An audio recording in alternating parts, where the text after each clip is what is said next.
te kopen en te renoveren. Dat alles overigens zonder tussenkomst van zievingers of andere gezagdragers. Ook vele andere ondernemers in het gebied en investeerders droegen een steentje bij aan de pogingen om het gebied weer aantrekkelijk te maken. De bedoeling van Harms was om het gebouw op te knappen en huurders aan te trekken voor kleinhandel. Daartoe werd in 2013 een aparte vennootschap opgericht. De totale investering aan de zijde van Harms bedroeg 1,5 miljoen florien. Dat project is gerealiseerd, maar was bepaald geen succes. De regering, kabinet Eeman II, bleek namelijk uiteindelijk niet bereid medewerking te verlenen aan de bouw van 2 parkeergarages ten behoeve van de renovatie van het oude centrum. Inmiddels staat het gebouw al 3 jaar te koop.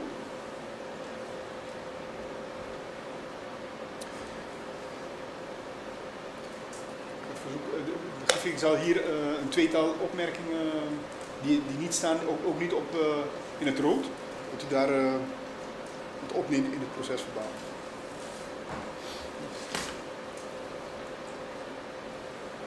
Dat zal u aangeven wanneer. De weigering van het kabinet Eeman II om medewerking te verlenen aan de bouw van de 2 parkeergarages had ook gevolgen voor het project Main Street Hotel, waarbij Harms samen met zijn zonen betrokken was. Over dat project werden sinds 2010, hier komt het griffier, op uitdrukkelijk verzoek van Eeman met cliënt besprekingen gevoerd. Eveneens tegen de achtergrond van het voornemen van de AVP-regering om het oude centrum van Oranjestad te renoveren en weer aantrekkelijk te maken. Dit stukje staat ook niet, meneer de griffier. Dat is de reden dat cliënt het bestuurskantoor bezocht. Het duurde meer dan een jaar om overtuigd te raken van de haalbaarheid van het project. Een van de condities voor het realiseren van het hotel was de bouw van de bewuste 2 parkeergarages. Ook om het autoverkeer in dat deel van Oranjestad te ontlasten. Daarvoor moest, uiteraard, toestemming van de minister worden verkregen. Die toestemming bleef uiteindelijk uit, waarop investeerders na jaren van onderhandeling besloten om dat project stop te zetten, omdat de financiering steeds lastiger werd en het risico werd steeds groter. Totale investeringskosten 675.000 florien. Tegenover die vele geweigerde verzoeken staat een beperkt aantal ingewilligde verzoeken. Voor zover het gaat om verzoeken waarbij vader Harms al zodanig betrokken was en waarvoor Harms dan wel destijds aan hem gelieerde bedrijf toestemming kreeg, betreft het een verzoek om een bestemmingswijziging voor het reeds eerder van derde partij aangekochte onroerend Palm Beach 13a. Dat verzoek is in 2016 gedaan en nadien gehonoreerd. En een verzoek om het in erfpacht te verkrijgen van grond gelegen tegenover DV Phoenix door Island Estates. Het verzoek werd gedaan in 2013. Het recht van optie werd verleend in 2015. In augustus 2017 werd een overeenkomst van erfpacht aangegaan, maar niet notarieel verlenen. Na de kabinetswissel in 2017 werd het erfpacht in erfpacht gegeven van de grond door de minister Oduber geweigerd.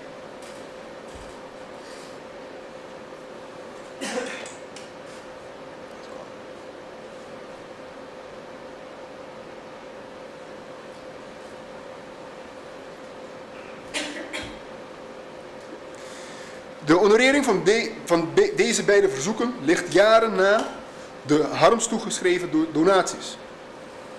Een van die 2 verzoeken heeft bovendien geen betrekking op het commercieel erfpacht uitgeven van overheidsgrond, maar op een bestemmingswijziging.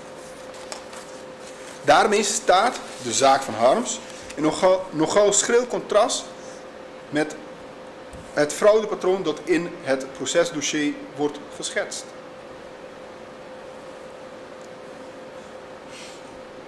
De ter zake aan Harms uitgebrachte tenlastelegging verwijst naar artikel 183, 183a en artikel 128 en 129 van boek 2 Wetboek van Strafrecht.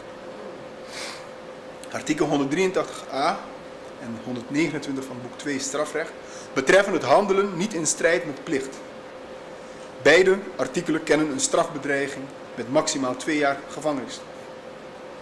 Op grond van artikel 72, 145 boek 1 van Wetboek van Strafrecht vervalt het recht tot strafvordering door verjaring in 6 jaren voor misdrijven waarop een geldboete of gevangenisstraf van niet meer dan 3 jaar is gesteld. Dat betekent dat het recht tot strafvordering voor wat betreft artikel 83a en 129 boek 2 strafrecht na omkomst van 6 jaren vervalt. De termijn van verjaring vangt aan op de dag na die waarop het feit is gepleegd. Op grond van artikel 147 boek 1 van Wetboek van Strafrecht stuit elke daad van vervolging de verjaring. Ook ten aanzien van anderen, de al dan niet bekende vervolgden. Traditiegetrouw wordt als daad van vervolging gezien een daad waardoor door het Openbaar Ministerie een rechter in de zaak wordt betrokken. Volgens het dossier is op 24 september 2019 door de officier van justitie bij de rechtercommissaris een vordering tot huiszoeking gedaan. De rechtercommissaris heeft deze vordering bij beschikking van 26 september 2019 toegewezen. Uitgaande van de datum van de vordering is het recht tot strafvordering in dit geval, voor zover het gaat om artikel 183a, 129 van boek 2 strafrecht, verjaard voor zover het gaat om handelingen die hebben plaatsgevonden voorafgaand 24 september 2013.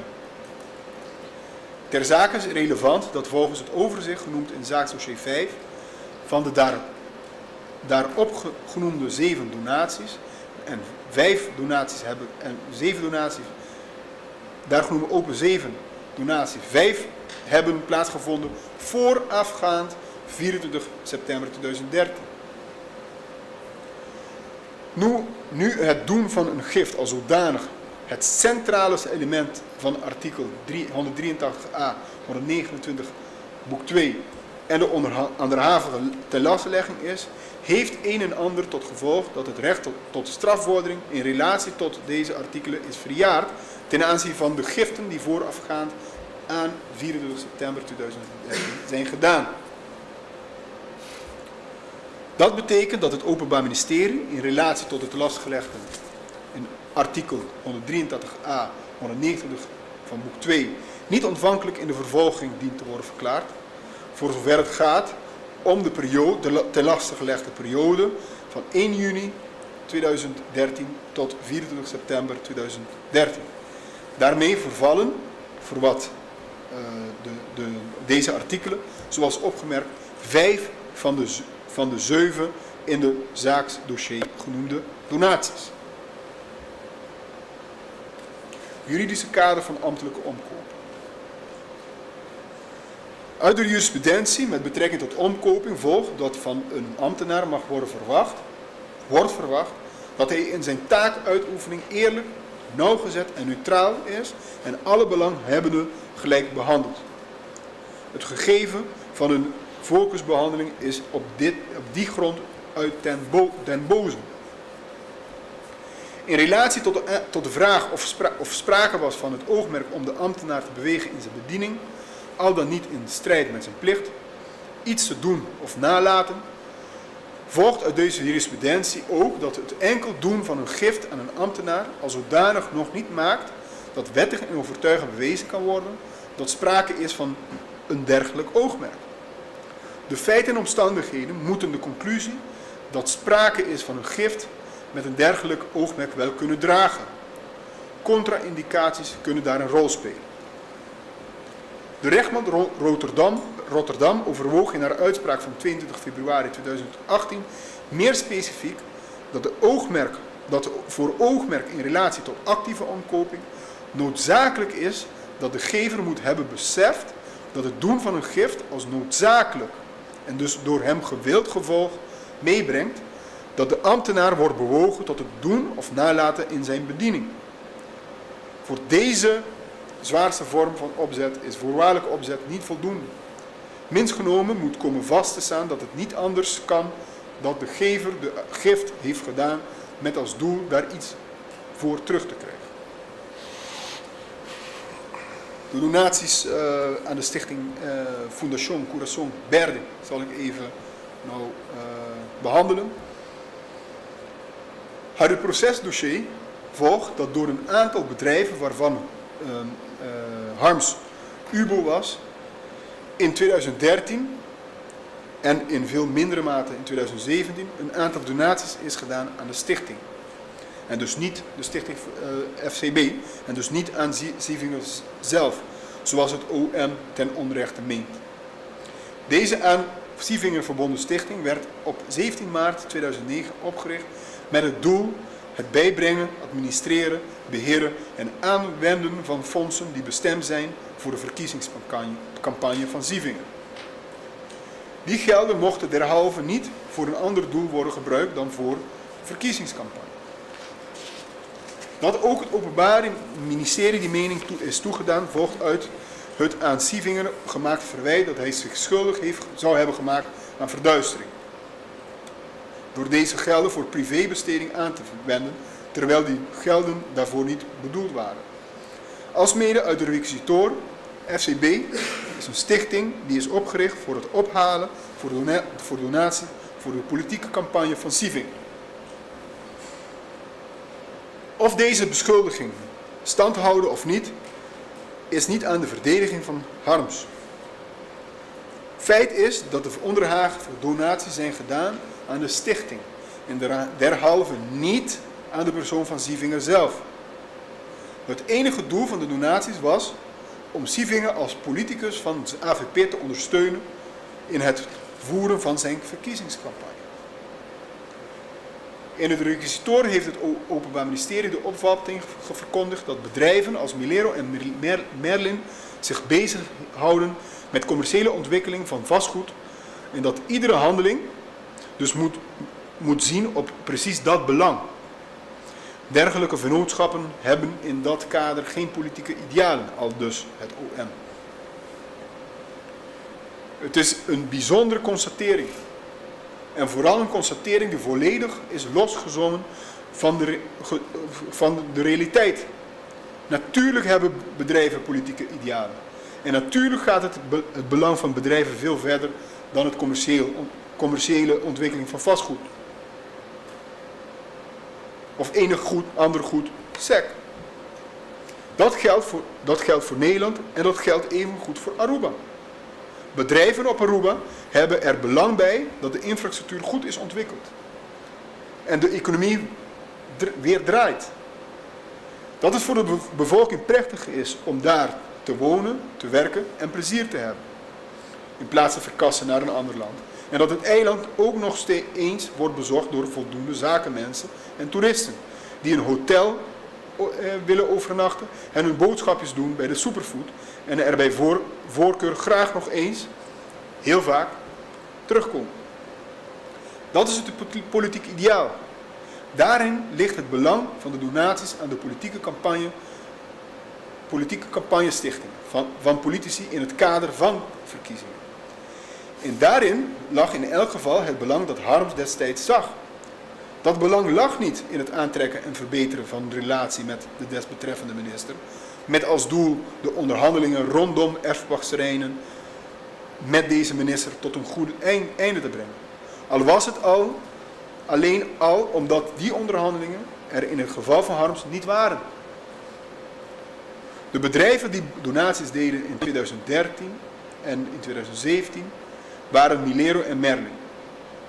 In totaal ontving de stichting van Milero en Merlin voorafgaand aan de verkiezingen van september 2013 67.500 florien. En daarna, november 2013, 50.000 florien. Op 17 juni 2017 doneerde Milero vervolgens 2500 aan de stichting. In 2013 werd daarmee een aanzienlijk bedrag gedoneerd aan de stichting. Dat werd het zij herhaald, gedaan omdat men geloofde in wat AVP wilde doen voor de bouw en ontwikkeling van Aruba. Deels berusten die donaties evenwel op een misverstand, althans een gebrek aan communicatie tussen Harms en zijn zonen. Zoals Harms verklaarde en ook ter zitting herhaalde, de AVP maakte afspraken met Lionel en een paar dagen later maakten ze afspraken met mij om te doneren.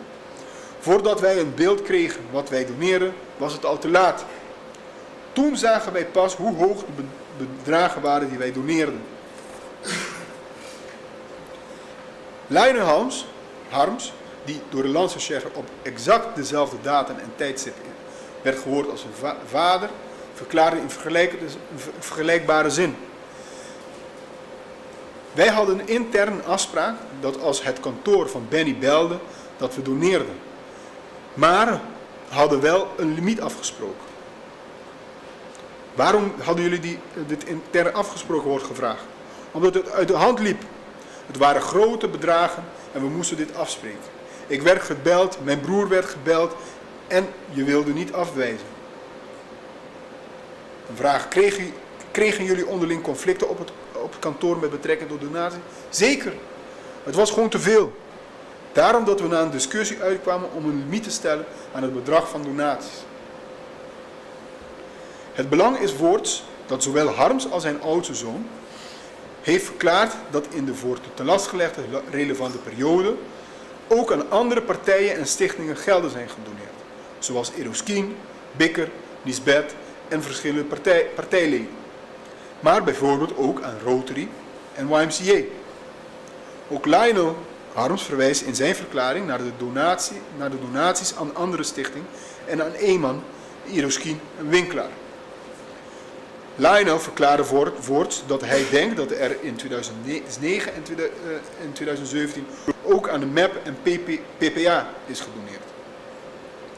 Uit het dossier volgt voorts dat Harms ook in 2009 donaties deed aan de politici van AVP.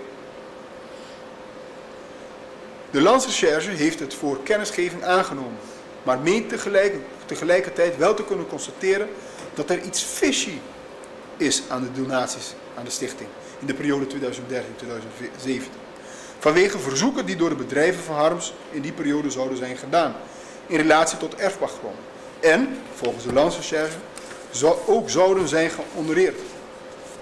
Niet gehonoreerde verzoeken uit dezelfde periode en de periode 1 en het gegeven dat in 2009 ook donaties werden gedaan en geen verzoeken werden toegekend, heeft de Landsrecherche kennelijk voor het gemak buiten beschouwing gelaten. Dat maakt het procesdossier minst genomen onevenwichtig. Het maakt de duiding van de vermeende feiten bovendien onzorgvuldig. Eenvoudigweg omdat een belangrijk deel van de context door de Landsrecherche en het OM al dan niet bewust buiten beschouwing wordt gelaten. Dat Harms aan het einde van de eerste regeerperiode van Eman in 2013 de donaties aan politici van de AVP groter heeft gemaakt, hield verband met het feit dat hij wilde dat de AVP aan de macht bleef. Hij zag een positieve verandering op financieel, economisch en sociaal terrein. En hij wilde die verandering bestendig werd. Hij stond daar niet alleen. AVP behaalde bij die statenverkiezingen van 2013 13 zetels. 4 jaar later, in 2017, was het enthousiasme van AVP voor het AVP-beleid aan de ende. En werd aanzienlijk minder gedoneerd. Ook daarover heeft hij verklaard. En ook daarin was Harms kennelijk niet uniek. Bij de verkiezingen van 2017 duikelde de AVP van 13 naar 9 zetels. Een van de donaties die in 2013 werd gedaan, vond plaats na de verkiezingen in dat jaar. Daarvoor is tijdens de behandeling ter zitting ook door uw gerecht aandacht gevraagd. Het OM meent uit het aldus betrokkenen te kunnen afleiden dat Harms namens Zievinger werd gebeld voor aanvullende donaties. Het is mooi dat het OM dat denkt te kunnen weten, maar Harms weet het niet. Het enige wat Harms weet, is dat hij na de verkiezingen werd gebeld door een mevrouw van de stichting, die vroeg om aanvullende donaties omdat er nog veel rekeningen betaald moesten worden en de bankrekening leeg was. Dat was overigens ook in eerdere verkiezingsjaren het geval geweest. Dat die bankrekening in 2013 volgens het strafdossier kennelijk helemaal niet leeg was, was Harms onbekend. Hij had ook no way of knowing dat die mededeling onjuist was. Zo min als Harms de reden had om aan te kunnen nemen of kon weten dat de donaties mogelijk aan niet-politieke doelen zouden kunnen worden uitbesteed. Het uitgangspunt van strafrechtelijke aansprakelijkheid.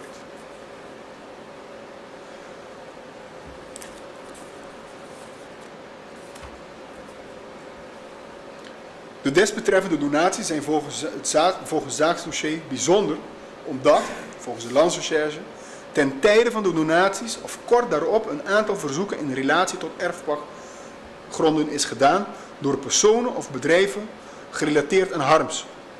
Volgens het zaaksdossier zou opvallen dat de familie in korte tijd erfpachtsterreinen toegewezen heeft gekregen.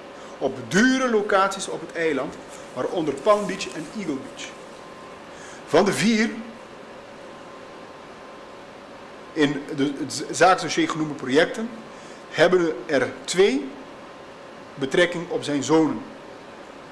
Autovista 35D betrof geen verzoek van vader Harms, maar van zijn zoon. En de bestemmingswijziging van de erfpacht is niet aan Harms of aan hem geleerde vennootschap toegekend. Zenways is geen aan Harms gelieerde vennootschap. Die vennootschap is in eigendom van Harms Jr. en is nooit in eigendom geweest van vader Harms. Vader heeft bij die rechtspersoon ook nimmer enige betrokkenheid gehad. En Harms had evenmin weet van de activiteiten die daarin door zijn zoon werden verricht. Berkem, dat eveneens in het zaaksdossier wordt genoemd, is evenmin aan vader Harms gelieerd. En was dat ook nooit. Maar uitsluitend en alleen aan zijn oudste zoon. Bekend mag worden verondersteld dat voor elke deelnemingsvorm opzet is vereist. Dat geldt dus ook voor medeplegers. In het geval van opzetdelicten betekent dit dat sprake moet zijn van dubbel opzet. Opzet op de samenwerking en opzet op het gronddelict. Een gegeven dat het Openbaar Ministerie blijkens het requisitoor meent te kunnen negeren. Maar dat toch echt onderdeel uitmaakt van het strafrechtelijk leerstuk van medeplegen. Dat betekent dat Harms zich, minst genomen, en op het moment dat de giften door Milero en of Meerling werden gedaan, bewust moet zijn geweest van projecten waarbij zijn zonen betrokken waren en van de betrokkenheid van Zievinger als minister daarbij. Uit de verklaringen van Harms, ook ter zitting, en beide zonen, en ook overigens uit het strafdossier als zodanig, is zonneklaar dat Harms geen enkele betrokkenheid heeft gehad bij het project Zenwave. En evenmin bij Berkem. Uit de door de familie Harms afgelegde verklaringen blijkt voorts dat Harms zelfs niet bekend is met de ins en de outs van beide projecten. Of een aanvraag is gedaan en waar die aanvraag de betrekking op had, wanneer de aanvraag werd gedaan, hoe het die aanvraag vervolgens verging, of die aanvraag heeft geleid tot uitgifte van erfpacht of een bestemmingswijziging en wat er al dan niet op de bewuste grond zou worden gebouwd. Dat betekent dat Harms hoe dan ook moet worden vrijgesproken voor zover het gaat om Zenwave en Berkem. Uit het dossier volgt namelijk niet dat Harms op het relevante moment enige wetenschap had van daarop betrekking hebbende activiteiten van zijn zonen, al dan niet aan de minister ter zake gerichte verzoeken. Overigens nog los van de vraag of dat er daar iets mis mee zou zijn.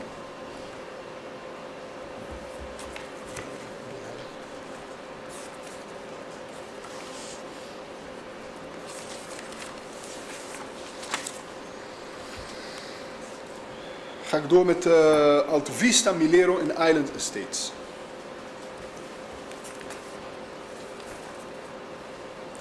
Daarmee resteren 2 projecten. Milero, Palm Beach en Island Estates.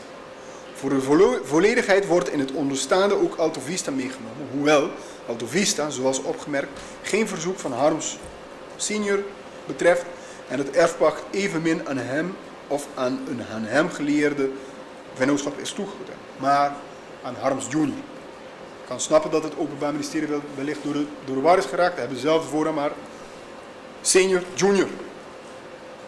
Het zaakdossier en de daarin opgenomen documenten blijkt dat het project Alto Vista gaat om een verzoek van bestemmingswijziging. 6 augustus 2014. Ter zake van 2 percelen gelegen aan Alto Vista 35D. Op het eerste in het zaakdossier genoemde perceel heeft Harms Jr. sinds september 2005 een recht van eigendom. Zo volgt uit de brief van de DIP van 24 september 2016. Uit de concept MB, die als bijlage bij deze brief van de DIP is opgenomen, volgt dat voor dit perceel reeds in april 2000 een recht van erfpacht is verleend met de bestemming woonhuis. Dat perceel is nadien uitgebreid met een tweede perceel, dat daarmee deelt in de bestemming van het eerste perceel. Zoals ook uit het dossier volgt, is het verzoek om wijziging van de bestemming van deze beide percelen niet door vader Harms aangevraagd en eveneens toegekend aan vader Harms of een aan hem gelieerde onderneming. Het verzoek om bestemmingswijziging is gedaan door en toegekend aan junior. Met dezelfde voorletters. Aldus de stukken opgenomen in het procesdossier. En de verklaring van Kurt Harms junior. Letterlijk verklaarde Harms junior over het verzoek tot uitbreiding van jullie appartementencomplex, aldus de verbalisanten, op Alto Vista, dat Alto Vista 35D het huis van zijn grootmoeder was. Het verzoek was voor een uitbreiding zodat hij er zijn eigen huis op kon bouwen. Gevraagd wanneer en door wie de aanvraag is ingediend, verklaarde Harms Jr. Mijn vader en ik waren hiermee bezig. Ik ben degene die de aanvraag heeft ingediend. De uitbreiding werd gehonoreerd en de bedoeling was dat ik mijn huis hierop zou bouwen. Maar inmiddels heb ik 2 appartementen gebouwd voor de verhuur. Dat laatste deed Harms Jr. uiteraard pas nadat hij op 6 augustus 2014 verzocht om een bestemmingswijze van beide percelen. Volgens het antwoord daarop van de DIP, geschreven ruim 1,5 jaar na de door Harms Jr. gedane aanvraag, bestond tegen de wijziging van de bestemming vanaf de zijde van de overheid geen bezwaar onder nader te stellen voorwaarden. In de bijgevoegde conceptovereenkomst zijn deze voorwaarden opgenomen. Artikel 5 van die overeenkomst vermeldt dat de bestemming wordt gewijzigd in het daarop optrekken en hebben van appartementen, condominium, woonhuizen, conform een door DOW af te geven bouwvergunning.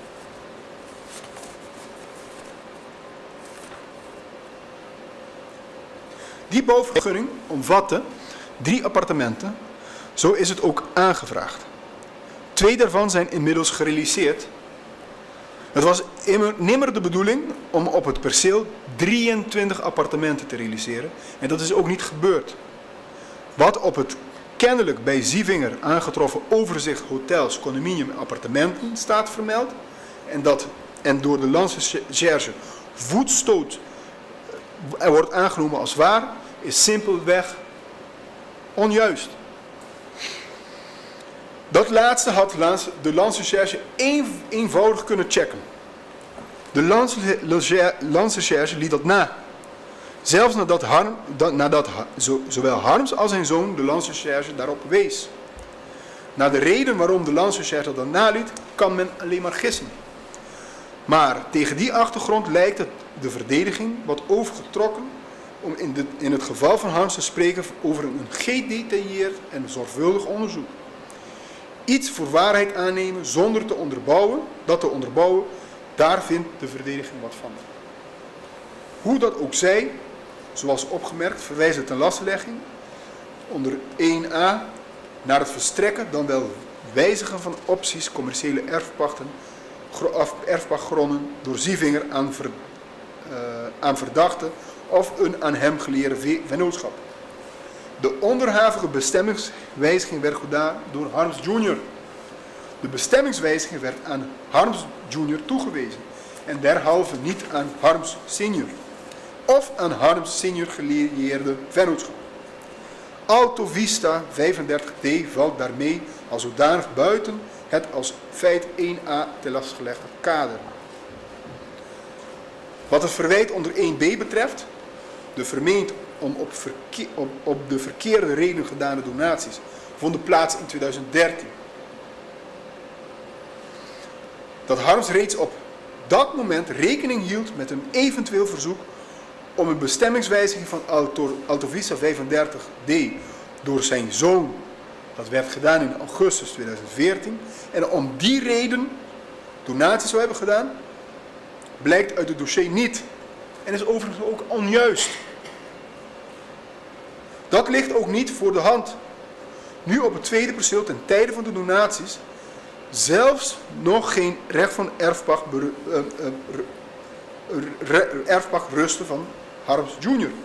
Dat recht werd immers pas gevestigd op 30 juli 2014. Reeds tegen die achtergrond kan Alto Vista geen enkele relevantie hebben en geen wettig overtuigend bewijs vormen voor het verwijt dat Harms zich schuldig zou hebben gemaakt aan omkopen. Overigens, maar niet minder van belang, blijkt uit het dossier ook niet dat Harms Jr. in relatie tot Alto Vista enige favor zijn gedaan. Of dat Harms Jr. hier een favorable treatment heeft gekregen. Het verzoek dateert van 6 augustus 2014. Er is op 22 februari 2016 door de DIP inhoudelijk over geadviseerd en eerst daarna, op 1 maart 2016, is de MB tot wijziging van de bestemming van het perceel tot stand gekomen. Conform het door de DIP gegeven advies. Dat de minister daaraan voorafgaand akkoord zou hebben gegeven en op welke wijze, op welk moment blijkt niet uit het dossier. We gaan even een kwartiertje pauzeren. Net voorstellen. Ja.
Neemt u plaats en gaat u verder. Heel achtbaar. Ga ik verder met het volgende. Milero Palm Beach. Op de bij Zievinger aangetroffen lijst staat ook Milero Palm Beach 13A. Local Store. Volgens de zaaksdossier werd in relatie tot Palm Beach 13A op 24 juli 2013 door Milero een verzoek tot vestiging van een erfpachtsrecht gedaan. Welk verzoek vervolgens door Zievinger zou zijn toegewezen. Volgens het zaaksdossier is dat opvallend tegen de achtergrond van de donaties van Milero en Merlin aan de stichting rond die periode.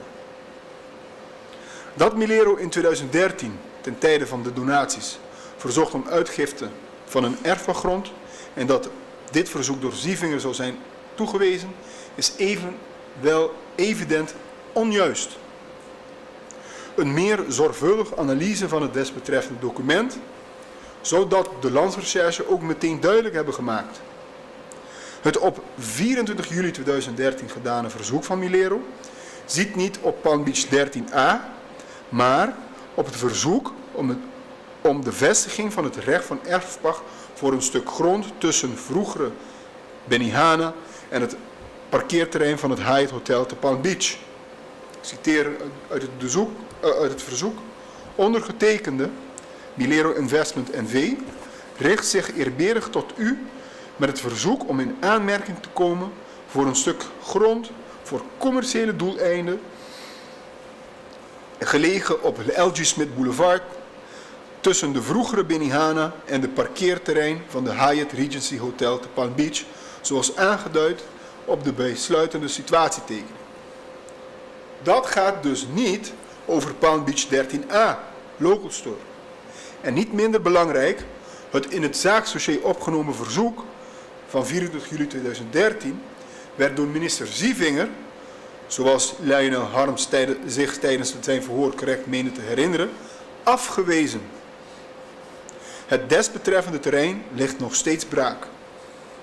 En waar in het zaaksdossier nog steeds herhaald wordt dat de donaties vanuit het Milero en Merlin in het bijzonder licht staan, gelet op de aanvragen die in diezelfde periode door de familie Harms werden gedaan, moet dan meteen geconstateerd worden dat die relatie er ten aanzien van de aanvraag van Milero Palm Beach, althans wat de Landsrecherche houdt voor die aanvraag, in het geheel niet is. Sterker dan dat de aanvraag die volgens de Landsrecherche en het OM door Milero werd gedaan in de periode van de donaties niet gehonoreerd werd. Ten aanzien van Palm Beach 13A werd door Milero op een later moment in de tijd geen verzoek om vestiging van een erfpachtrecht gedaan, maar een verzoek om wijziging van de bestemming van de reeds aan derden in erfpacht uitgegeven gronden, die nadien door Milero werden verkregen, aangekocht. Maar in het bijzonder blijkt uit de brief van de DIP aan Zievinger van 6 januari 2017 dat Milero op 28 november 2016 verzocht om een bestemmingswijziging van het recht van erfpacht op 2 percelen domeingrond te Palm Beach. Op deze percelen staan dan, conform de bestemming van het recht van erfpacht, een winkelpand, Palm Beach 13A. Uit de notariële akte van koop en levering in relatie tot deze percelen blijkt dat de beide percelen in september 2014 zijn aangekocht van een particuliere derde partij. Op het moment dat de donaties door Merlin en Milero werden gedaan, 2013, waren de beide percelen derhalve niet in het bezit van Milero. Uit het dossier blijkt evenmin dat er toen al zicht op bestond. Laat staan dat door Harms en of anderen rekening werd gehouden met een mogelijk verzoek aan de minister in relatie tot deze percelen. Het desbetreffende verzoek wordt volgens het dossier op 20 december 2016 door de minister op de dag van binnenkomst geaccordeerd. Het dossier blijkt evenwel ook dat de DIP zich daardoor niet gehinderd heeft gevoeld en vervolgens heeft geanalyseerd of het verzoek om bestemmingswijziging ook wat de DIP betreft voor toekenning in aanmerking kwam. Dat doet de DIP bij brief van 6 januari 2017. In die brief schrijft de DIP dat de gewenste bestemmingswijziging feitelijk een voortzetting inhoudt van de bestaande ontwikkelingen, activiteiten langs de weg Noord-Palm Beach. En dat die wijziging niet conflictueus is met de woonbestemming van de buurt. Tegen wijziging van de bestemming bestaan dan ook, wat de DIP betreft, geen bezwaren. Wel is volgens de DIP gewenst om nadere voorwaarden en bepalingen vast te stellen met betrekking tot de wijziging. Meer specifiek adviseert de DIP om een bebouwingsdichtheid van 63 units per hectare aan te houden en een maximale hoogte van 5 bouwlagen plus kap. Op 1 februari 2013, dus ruim 3 weken later, tekent de minister vervolgens de overeenkomst tot wijziging van de erfpachtsvoorwaarden. In deze overeenkomst staat dat Milero ingevolge de notariële akte van levering van 4 november 2014 het recht van erfpacht heeft gekregen op 2 percelen domeingrond gelegen te Palm Beach, bestemd voor het daarop optrekken en hebben van een betonstenen winkel. Volgens de MB heeft het land geen bezwaar tegen het wijzigen van de erfpachtsvoorwaarden. In het bijzonder de bestemming van de in erfpacht uitgegeven percelen. Volgens artikel 5 wordt de bestemming gewijzigd in het optrekken en hebben van winkelruimte, maximaal 8 appartementen, de bebouwingsdichtheid van 63 units per hectare en nevenvoorzieningen, conform een door de dienst openbare werken af te geven bouwvergunning. Verwezen wordt voorts naar de verplichting om zorg te dragen voor een minimum aantal parkeerplaatsen op het erfpachtsperceel. Dat alles is exact conform het advies van de DIP. De opmerking in het zaaksdossier dat in deze overeenkomst, niet tegenstaande het advies van de DIP, geen nadere voorwaarden zijn gesteld, is dan ook onjuist. Op grond van artikel 7 mag het perceel slechts bebouwd en herbouwd worden volgens de door DOW goedgekeurde bouwtekeningen en mits in het bezit van een geldige bouwvergunning. De akte met betrekking tot deze bestemmingswijziging wordt overigens, en anders dan op het overzicht, wordt vermeld niet gepasseerd op 12 april 2016, maar 12 april 2017. Op 18 mei 2017 is verzocht om uitbreiding van het recht van erfpacht naar een klein strookje terrein voor extra parkeergelegenheid. Dat verzoek hield verband met de eisen die het DOW stelde aan een te verstrekken bouwvergunning. Dat verzoek is door de minister geaccordeerd, maar uit het dossier blijkt niet dat ter zake ook een overeenkomst van erfpacht tot stand is gekomen. Dat is ook feitelijk niet gebeurd. Er is geen overeenkomst van erfpacht voor dat stukje grond tot stand gekomen. En Milero kreeg daardoor geen bouwvergunning van de DOW. Ofwel, en zoals hierna in relatie tot Allen steeds nog aan de orde zal komen, fijn dat de minister aangeeft zelf geen bezwaar te hebben tegen inwilliging van het verzoek gezien de situatie ter plaatse, maar aan die toestemming kan de aanvrager geen enkel recht ontlenen. Zo min als de aanvrager iets met een dergelijk recht kan doen als de DOW anders over de beoogde invulling denkt. Anders dan Alto Vista betreft Milero, aan wie de wijziging van de erfpachtbestemming wordt toegekend, wel een aan Harms gelieerde vennootschap. In die zin valt het project, Palm Beach 13a, binnen het kader van het eerste onder 1a te lastgelegde feit. Het desbetreffende verzoek werd evenwel niet gedaan ten tijde van de donaties aan de FCB, maar veel later, namelijk 26 november 2016. Ten tijde van de donaties was Palm Beach 13a zelfs nog niet in bezit van Milero, zodat het nogal stretchy zou zijn om te betogen dat de donaties werden gedaan met het oog op eventuele waivers in relatie tot Palm Beach 13a.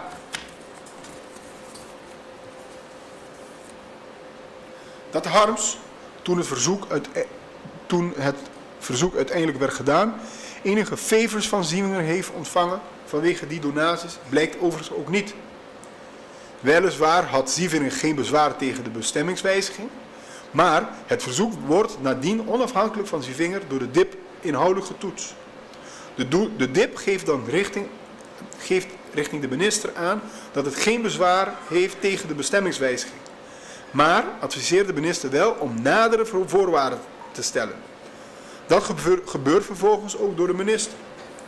De termijn tussen het advies van de DIP en het door de minister tekenen van de MB is gelet de verklaring van Soe ter zake bepaald niet ongebruikelijk kort. Vanwege de door het DOW gestelde eisen in verband met een te verlenen bouwvergunning wordt nadien, in mei 2017, een verzoek gedaan om uitbreiding met een klein stukje grond. Maar dat leidt nimmer tot een optierecht. Laat staan tot een overeenkomst van erfpacht in relatie tot dat stukje grond. Als gevolg daarvan wordt ook de bouwvergunning op de percelen waardoor de erfpachtswijziging conform het advies van de DIP is toegestaan afgewezen. Tegen die achtergrond kan de situatie rond Bilero Palm Beach 13a geen rol spelen bij de vraag of wettig en overtuigend bewezen kan worden dat Harms donaties zou hebben gedaan aan de FCB met het oog op het verkrijgen van opties op erfpachtgronden door hem of aan hem gelieerde vennootschap. Dan wel het verkrijgen in een stand houden en of verbeteren van de relatie tussen hem en of zijn zonen en Sievingen. Een intermezzo, de procedure bij de uitgifte commerciële erfpachtgronden. Daarmee resteert Island Estates. Alvorens daaraan meer gedetailleerd aandacht te geven, lijkt het zaak de procedure bij de uitgifte van erfpachtgronden te doorlopen, gelet op het belang dat de Landsrecherche en het OM daar aan hechten. Het wettelijke kader voor het Arubaanse ruimtebeleid kwam in 2006 tot stand met de Landsverordening Ruimtelijke Ontwikkeling. Conform deze landsverordening werd in mei 2009 het eerste ruimtelijk ontwikkelingsplan opgesteld, ROP, bestaande uit een planbeschrijving, plantoelichting en planatlas. Het ROP is anders dan Kroes kennelijk meent, geen wet. Het is een beleidsplan en bevat geen bindende voorschriften. De ROPV bevat dergelijke voorschriften wel. Maar de eerste ROPV kwam pas tot stand in 2021. Dat het ROP geen wet is, maar een beleidsplan, betekent dat over de inhoud en strekking een beleids- en juridische discussie mogelijk is.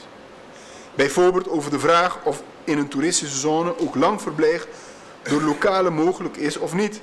Dan wel over de vraag of de uitgifte van een erfpachtsperceel dat deels in groen gebied, een gebied dat volgens het ROP niet bebouwbaar is, ligt, om die reden ontoelaatbaar is of zou moeten zijn. Dan wel dat die laatste vraag pas voor ligt bij het al dan niet toekennen van een bouwvergunning. Daarnaast is de landsverordening uitgifte eigendommen. Die landsverordening regelt de optie- en erfpachtuitgifte van grond. Lid 1 van artikel 4 van die regeling is bepaald dat aanvragen dienen te worden gedaan aan de minister. Daarnaast is in deze landsverordening onder meer bepaald dat de erfpachter binnen 6 maanden na erfpachtverlening moet zijn begonnen met de bouw en deze regelmatig moet voortzetten, conform een door de minister goedgekeurd plan. Elke partij kan vragen om een optie op een erfpachtgrond. Uiteraard indien en voor zover die grond niet reeds in erfpacht is uitgegeven en die optie niet reeds aan een ander is vergeven. Een toegekende optie geeft de houder ervan het recht van eerste keuze om een erfpachtsovereenkomst met het land te sluiten, met betrekking tot dat perceel voor een bepaald project onder bepaalde voorwaarden. Een dergelijke optie bestaat juridisch evenwel pas indien er een MB aanwezig is waarin het recht van optie aan de aanvrager wordt toegekend en daarover leges is betaald. Bij wet is bepaald dat een optie niet langer dan 5 jaar kan duren. De bedoeling is dat men zelf het aangegeven project ontwikkelt op de door in erfpacht uitgegeven grond. Om überhaupt voor een optierecht in aanmerking te komen, dient in beginsel binnen 30 dagen na het doen van de optieaanvraag en volgens SOE, onder andere vindt plaats getuige 1399 en algemeen dossier 12, derhalve niet bij het doen van de optieaanvraag, zoals het OM kennelijk meent. Een aantal gegevens te worden aangeleverd, een beschrijving van het project, het type project, de grootte van de benodigde terrein, een locatievoorkeur, de gemoeide investering, de wijze van investering en eventuele schetstekeningen.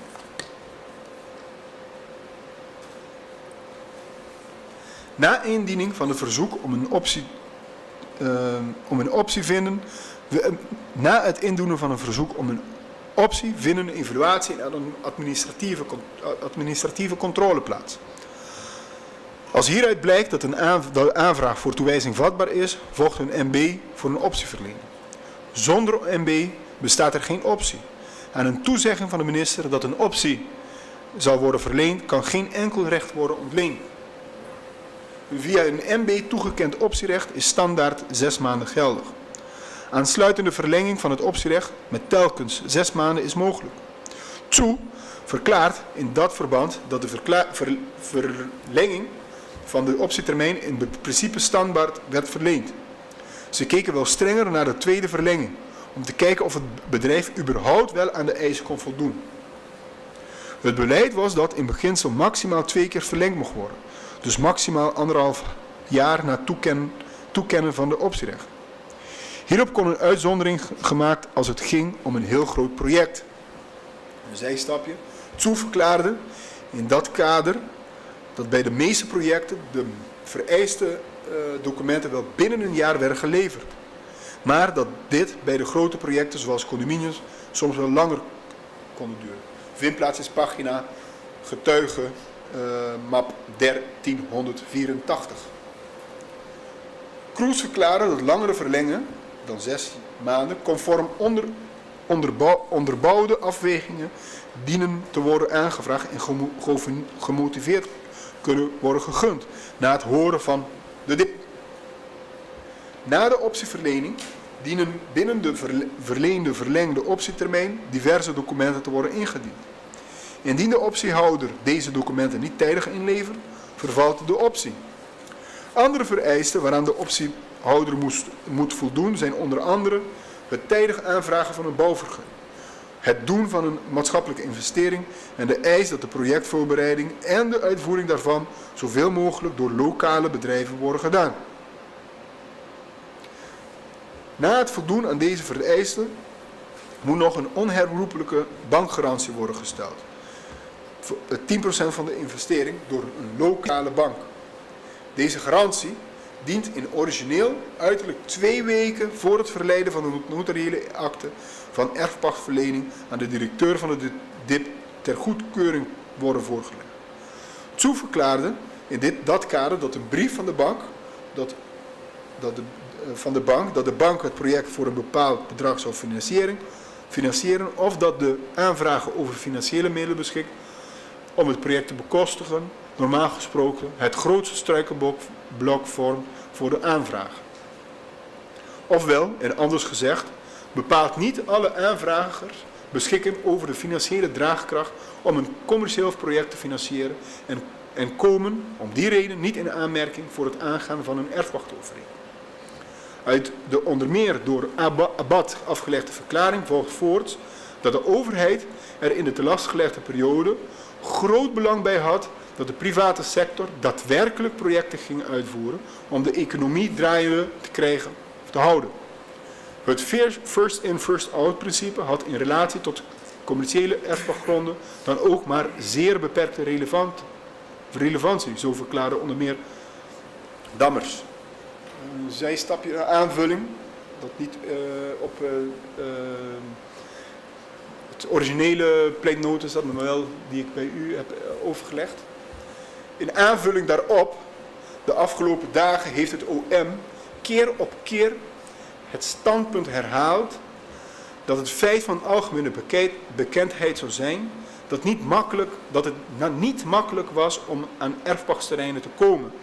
En dat niet iedereen een commercieel erfpachtterrein of een optie daarop kreeg. Dat is op zichzelf juist.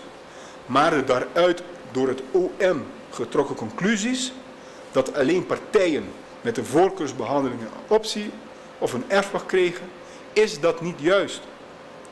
Uit de verklaringen van onder meer Tsu en Dammers blijkt onder meer dat de behoeften van het land daarbij een rol speelde en dat de financiële draagkracht van de aanvrager relatief vaak een dingetje was.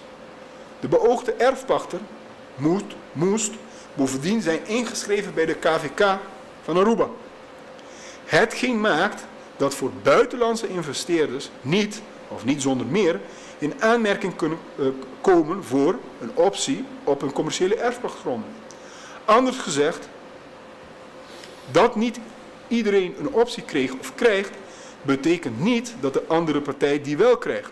Dus een voorkeursbehandeling heeft genoten. Als het regent, is de straat nat. Maar als de straat nat is, betekent niet automatisch dat het heeft geregend. Niettemin neemt de definitieve besluitvorming op aanvragen voor opties op commerciële erfpachtterreinen veelal geruime tijd in beslag. Zoals hierna nog aan de orde zal komen, was de aanvraag van Island Estate daarop geen uitzondering. Standpunt van het OM is dat het door de minister doorgeleide van aanvraag naar de DIP per definitie is aan te merken als een voorkeursbehandeling. Daaraan ligt kennelijk de gedachte ten grondslag dat het indienen van een aanvraag bij de minister hetzij niet mocht, althans ongebruikelijk was. Hetzij automatisch tot het verstrekken van de procedure leidde. Het eerste is onjuist. Volgens de wet dient een aanvraag te worden ingediend bij de minister. Dat kon, moest, dus wel degelijk en er gebeurde ook veelvuldig. Al dus in ieder geval Kroes. Maar het moest hoe dan ook wel naar de DIP. Tegen die achtergrond kan niet worden volgehouden dat het doorgeleiden van aanvragen naar de DIP per definitie is aan te merken als een voorkeursbehandeling. Dat was namelijk exact conform de uitgeschreven procedure. En zelfs indien het juist is dat de aanvragen die via de minister binnenkwamen door de DIP meteen in behandeling werden genomen, dan volgt daaruit niet dat alle aanvragers die het verzoek bij de minister deden, daarvan uitgingen of daarop aanstuurden, dat oogmerk hadden. Dat geldt meer in het bijzonder niet voor aanvragen voor commerciële erfpachtgronden, omdat daar alles afhangt van de financiële draagkracht van de aanvragers, die plannen met die grond, alsmede de vraag of die plannen op de gevraagde locaties passen en wat ervoor nodig is om de plannen te realiseren. Harms ging daar op basis van zijn ervaring in ieder geval niet van uit. En hij stuurde er in relatie tot Island steeds evenmin op door het doen van giften. Zoals in het navolgende zal blijken, gedurende dat ook overigens niet. Het bedrijf Island Estates werd opgericht op 18 december 2016. Een van de aandeelhouders van het bedrijf in de ten laste gelegde periode was Kurt Harms senior, de vader. Cliënt die hiervoor zit. Op 13 augustus 2013 verzoekt Island Estates per brief om uitgifte in erfpacht van een perceel domeingrond van groot 6500 vierkante meter gelegen te Palm Beach voor de ontwikkeling van een condominiumproject. Dat is precies zoals dat volgens het OM hoort. Volgens het OM is in dat verband opmerkelijk dat het dossier van Island Estates niet bij de DIP is aangetroffen, maar overigens wel bij de BID. De vraag is, hoe opmerkelijk is dat? Maar het dossier bepaalt het beeld op dat het administratie- en archiveringssysteem bij de DIP kennelijk nogal gebruikersonvriendelijk was en altijd al een probleem vormde. Daar komt Daarbij komt dat diezelfde procedure, in de civiele procedure, haarfijn is gefileerd, hetgeen doet vermoeden dat de documenten er wel degelijk waren.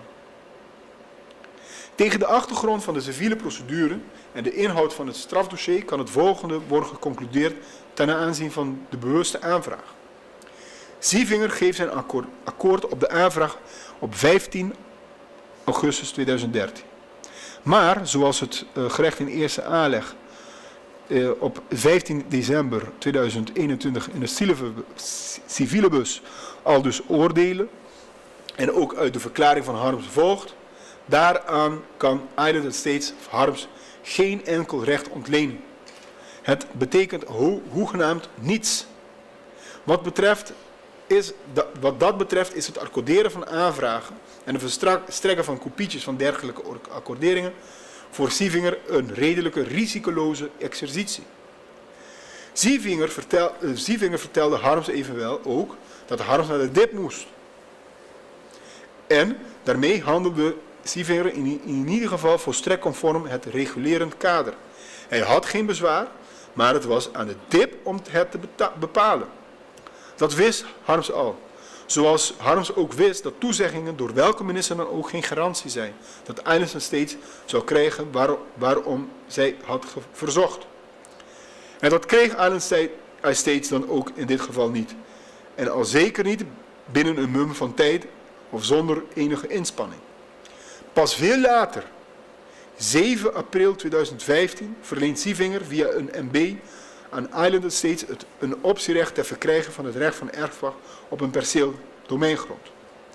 Dat is aanmerkelijk langer dan volgens Kroes gebruikelijke doorlooptijd van ongeveer 3 maanden. Harms had overigens, vanwege zijn eerdere ervaringen, niet anders verwacht dan dat het project van de lange adem zou zijn en dat dat nog maar moest worden afgewacht of hij de optie en nadien het erfpachtrecht zou krijgen. Hij spoedt zich op geen moment bij naar de DIP of de minister om te vragen om te klagen waarom het allemaal zo lang duurt. Hij weet dat de DIP moet adviseren. Hij weet dat de DIP meer te doen heeft. En hij weet dat de ambtelijke molens langzaam draaien. In dit geval draaien de molens dus zo'n 20 maanden voordat de MB met optierecht wordt ondertekend door Sievinger. Dat optierecht ziet op een perceel dat ook een stuk minder groot is dan waarom is verzocht. Volgens het MB gaat het om een perceel van rond de 5160 vierkante meter. Met als bestemming het daarop optrekken, hebben en exploiteren van een hoogwaardig condominiumproject conform een daartoe af te geven bouwvergunning. Island Estates kreeg dus niet meer dan waarom zij bij de aanvraag voor een optie verzocht, maar aanmerkelijk minder. Door het land worden voor het verlenen van de optie kosten in rekening gebracht en betaald. Aan de verleende optie is onder meer de voorwaarde verbonden dat binnen de optietermijn van 6 maanden ter goedkeuring door de minister een Environmental Impact Assessment moet worden opgesteld door een erkend en ervaren adviesbureau, zoveel mogelijk in overleg met de lokale deskundigen en milieugroepen. Die IEE dient in ieder geval de volgende onderwerpen te adresseren: topografie en geologie van het terrein in de directe omgeving, grondwater- en waterloopkundig onderzoek en het mogelijk effect van het project op de regenwaterafvoer, de esthetica van het beoogde project, water-, bodem- en luchtvervuiling, het mogelijk effect van het project op de ecologie ter plaatse en het mogelijke windeffect dat veroorzaakt kan worden door op het perceel te plaatsen gebouwen. Daarmee is de MB een stuk specifieker dan de standaard MB. Bij brief van 25 juni 2015 verzoekt Lionel Harms namens Island Estates de minister om wijziging van de beoogde bestemming. In die zin dat op de perceel ook de exploitatie van commercieel kleinhandel en horeca wordt toegestaan. Een zogenaamd mixed-use perceel. Dit verzoek wordt nadien gevolgd door een brief met een verzoek om verhoging van de bebouwingsdichtheid en verzoek om verlenging van de optietermijn. Deze verzoeken worden door Sievinger geaccordeerd.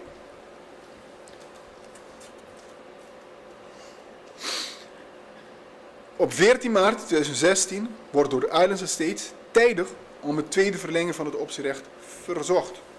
Dat verzoek wordt door Islands Estates ook onderbouwd.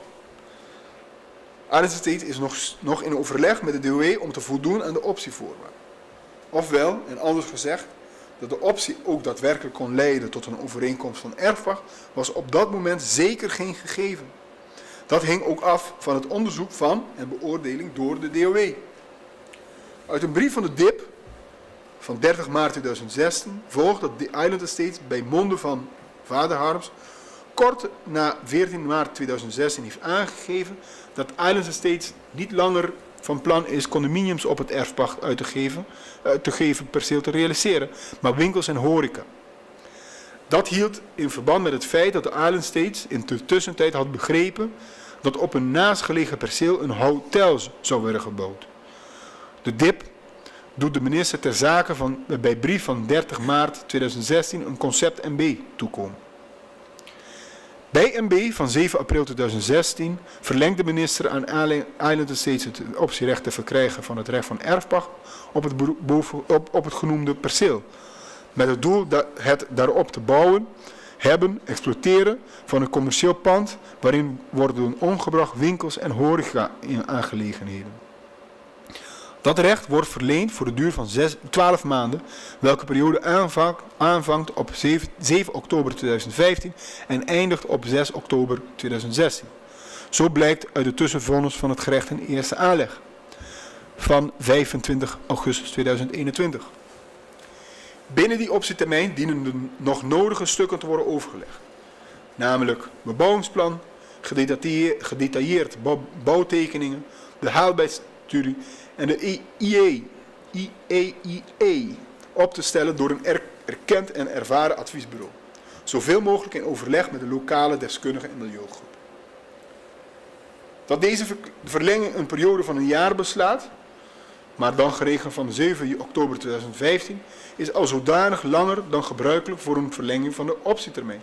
Maar niet ongebruikelijk bij grotere projecten.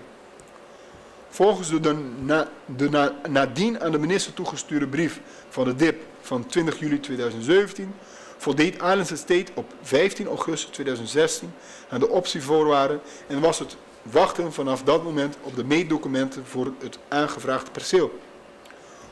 Een overeenkomst van erfpacht kan op dat moment dan nog niet tot stand. Op 25 mei 2017 heeft een ambtenaar van de DIP op het formulier waarop het verzoek om uitgifte in erfpacht ter beoordeling was uitgezegd, kennelijk de aantekeningen geplaatst Ojo ROP, etacal deels in groen. Denk aan het ROP, het ligt deels in groen. Dat dit onder de aandacht van de Sievinger is gebracht, zoals het ook meent, blijkt overigens niet uit het dossier. Het zou overigens wel verklaren waarom Islands Estates een optie kreeg op een kleiner gebied dan waarom Islands Estates verzocht. Zoals het evenzeer zou kunnen verklaren waarom de MB in relatie tot het optierecht specifieker was dan de standaard MB en de eisen stelde voor het openmaken van de rapportage. 2 maanden later, 20 juli 2017, stuurde DIP de minister een conceptovereenkomst voor het vestigen van het recht van erfpacht. De begeleidende brief van de DIP verwijst naar het verzoek van Islands Estates van 13 augustus 2013. De beschikking tot verlening van het optierecht van 7 april 2015. Het verzoek bestemmingswijziging van 25 juni 2015, afkomstig van Lionel Harms. Het feit dat Islands Estates op 15 augustus 2016 voldeed aan de optievoorwaarden. En naar het feit dat het wachten vanaf dat moment was op de meetdocumenten van het gevraagde perceel. Dat perceel meet volgens het conceptovereenkomst van erfpachtsverlening 5737 vierkante meter. Dat is nog steeds kleiner dan het gevraagde perceel. In het begeleidend schrijven verwijst DIP daarbij expliciet naar artikel 22 van de conceptovereenkomst van erfpachtverlening, waar onder de leden 3 en 4 de bijzondere voorwaarden met betrekking tot de effecten die het project mogelijkerwijs heeft op het milieu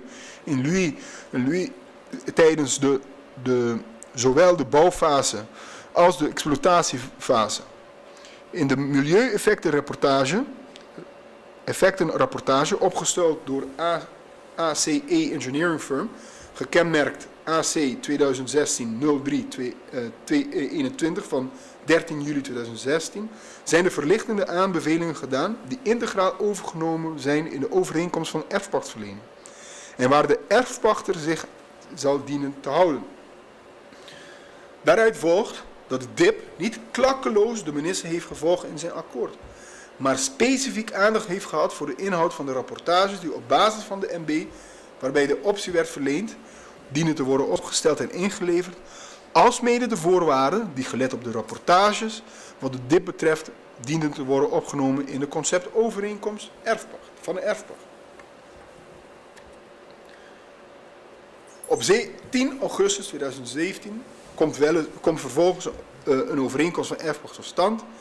In die overeenkomst is onder meer als uitdrukkelijke voorwaarde opgenomen dat de erfpachter bij de uitvoering van de werkzaamheden rekening dient te houden met de aanbevelingen uit de EIE.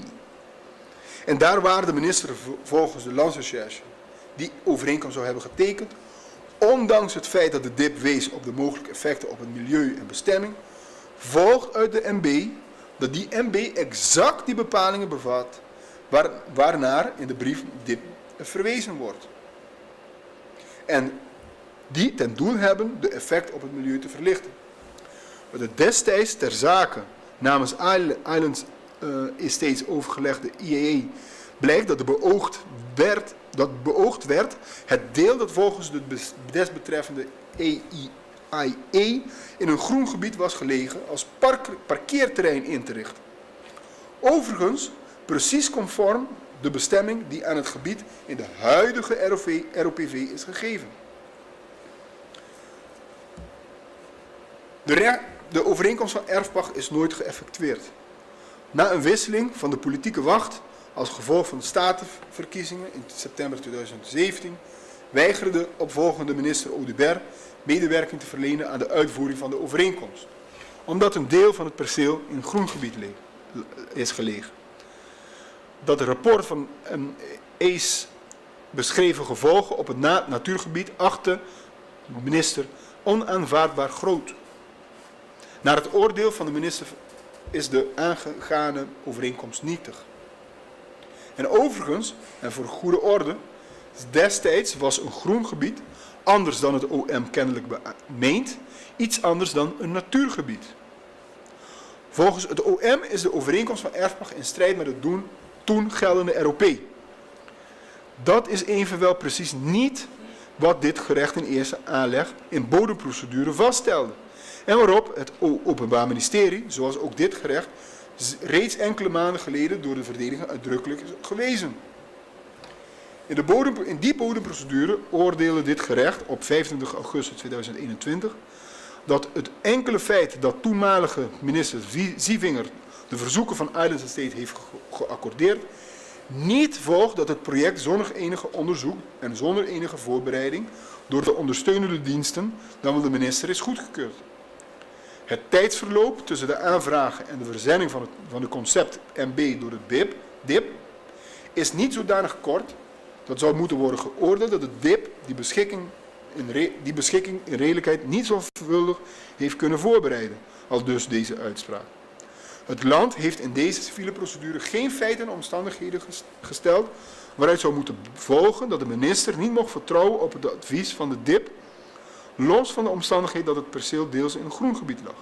En waarom ten aanzien van onderhavige aanvraag van de minister had mogen worden verwacht dat hij ook zelf na een voorbereidend onderzoek van zijn ondersteunende dienst nog nader onderzoek zou hebben ingesteld. Het gerecht oordeelde bij uitspraak van 25 augustus 2021 ook dat niet in geschil is dat Islands Estate alle op grond van de optieovereenkomst benodigde documenten heeft ingeleverd en dat de DIP, de minister bij brief van 20 juli 2017, heeft bericht dat aan alle optievoorwaarden werd voldaan. Terwijl geen feiten en omstandigheden zijn gesteld op grond waarvan zou moeten worden geconcludeerd dat de DIP in de redelijkheid niet tot dat oordeel heeft kunnen komen.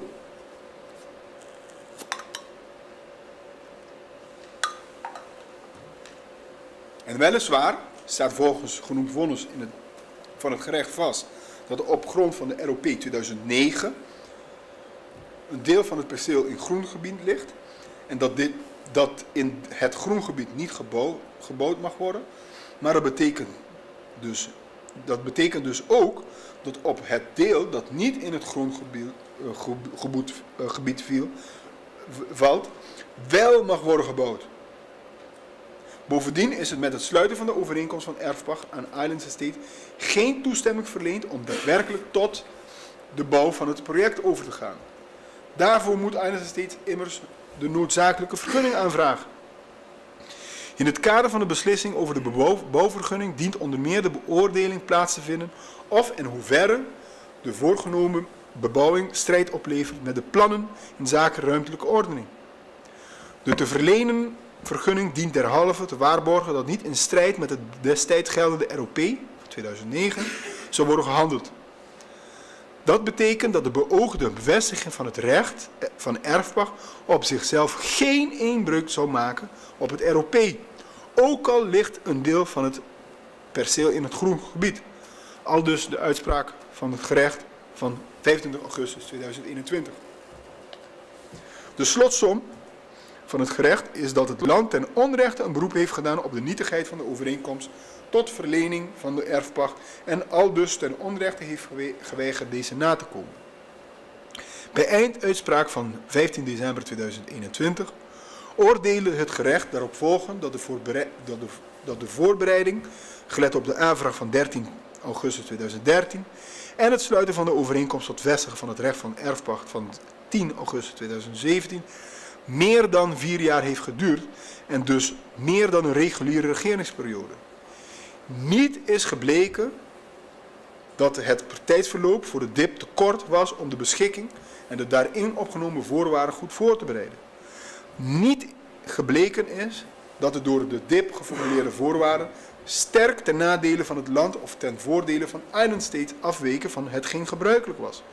Niet gebleken is dat de minister niet had mogen vertrouwen op de adviezen van de DIP. In het bijzonder ten aanzien van de gestelde voorwaarden. Dat de DIP kennelijk oordeelde dat de Island State aan de voorwaarden had voldaan en de minister ook dat op dat oordeel mocht vertrouwen, terwijl de gedeeltelijke ligging in het groengebied niet impliceert dat de toestemming werd verleend voor de voorgenomen bebouwing.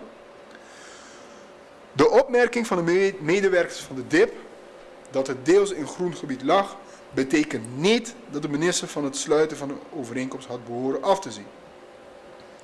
Omdat het land de overeenkomst niet langer kan nakomen vanwege de gewijzigde ROPV, is het land schadeplichtig aan Island Estates. Zo oordeelt het gerecht.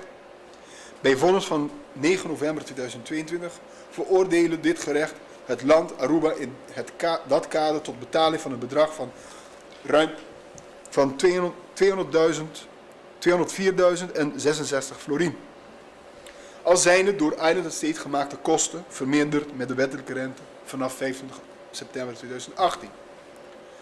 Het zal geen toeval zijn dat in het procesdossier dat in december 2021 tot stand kwam, de voor Island Estates negatieve uitspraak van het gerecht in het kort geding wel is opgenomen.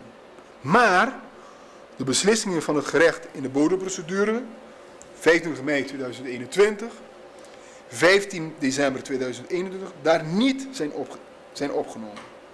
Of het toeval is dat de kennisgeving dat de tot dagvaarding van harms zal worden overgegaan, qua chronologie vrijwel samenvalt met de beslissing van dit gerecht van 15 december 2021, kan de verdediger niet beoordelen. Een temporeel verband kan wel maken dat gedacht wordt aan een samenhang, maar daarmee is die samenhang er nog niet.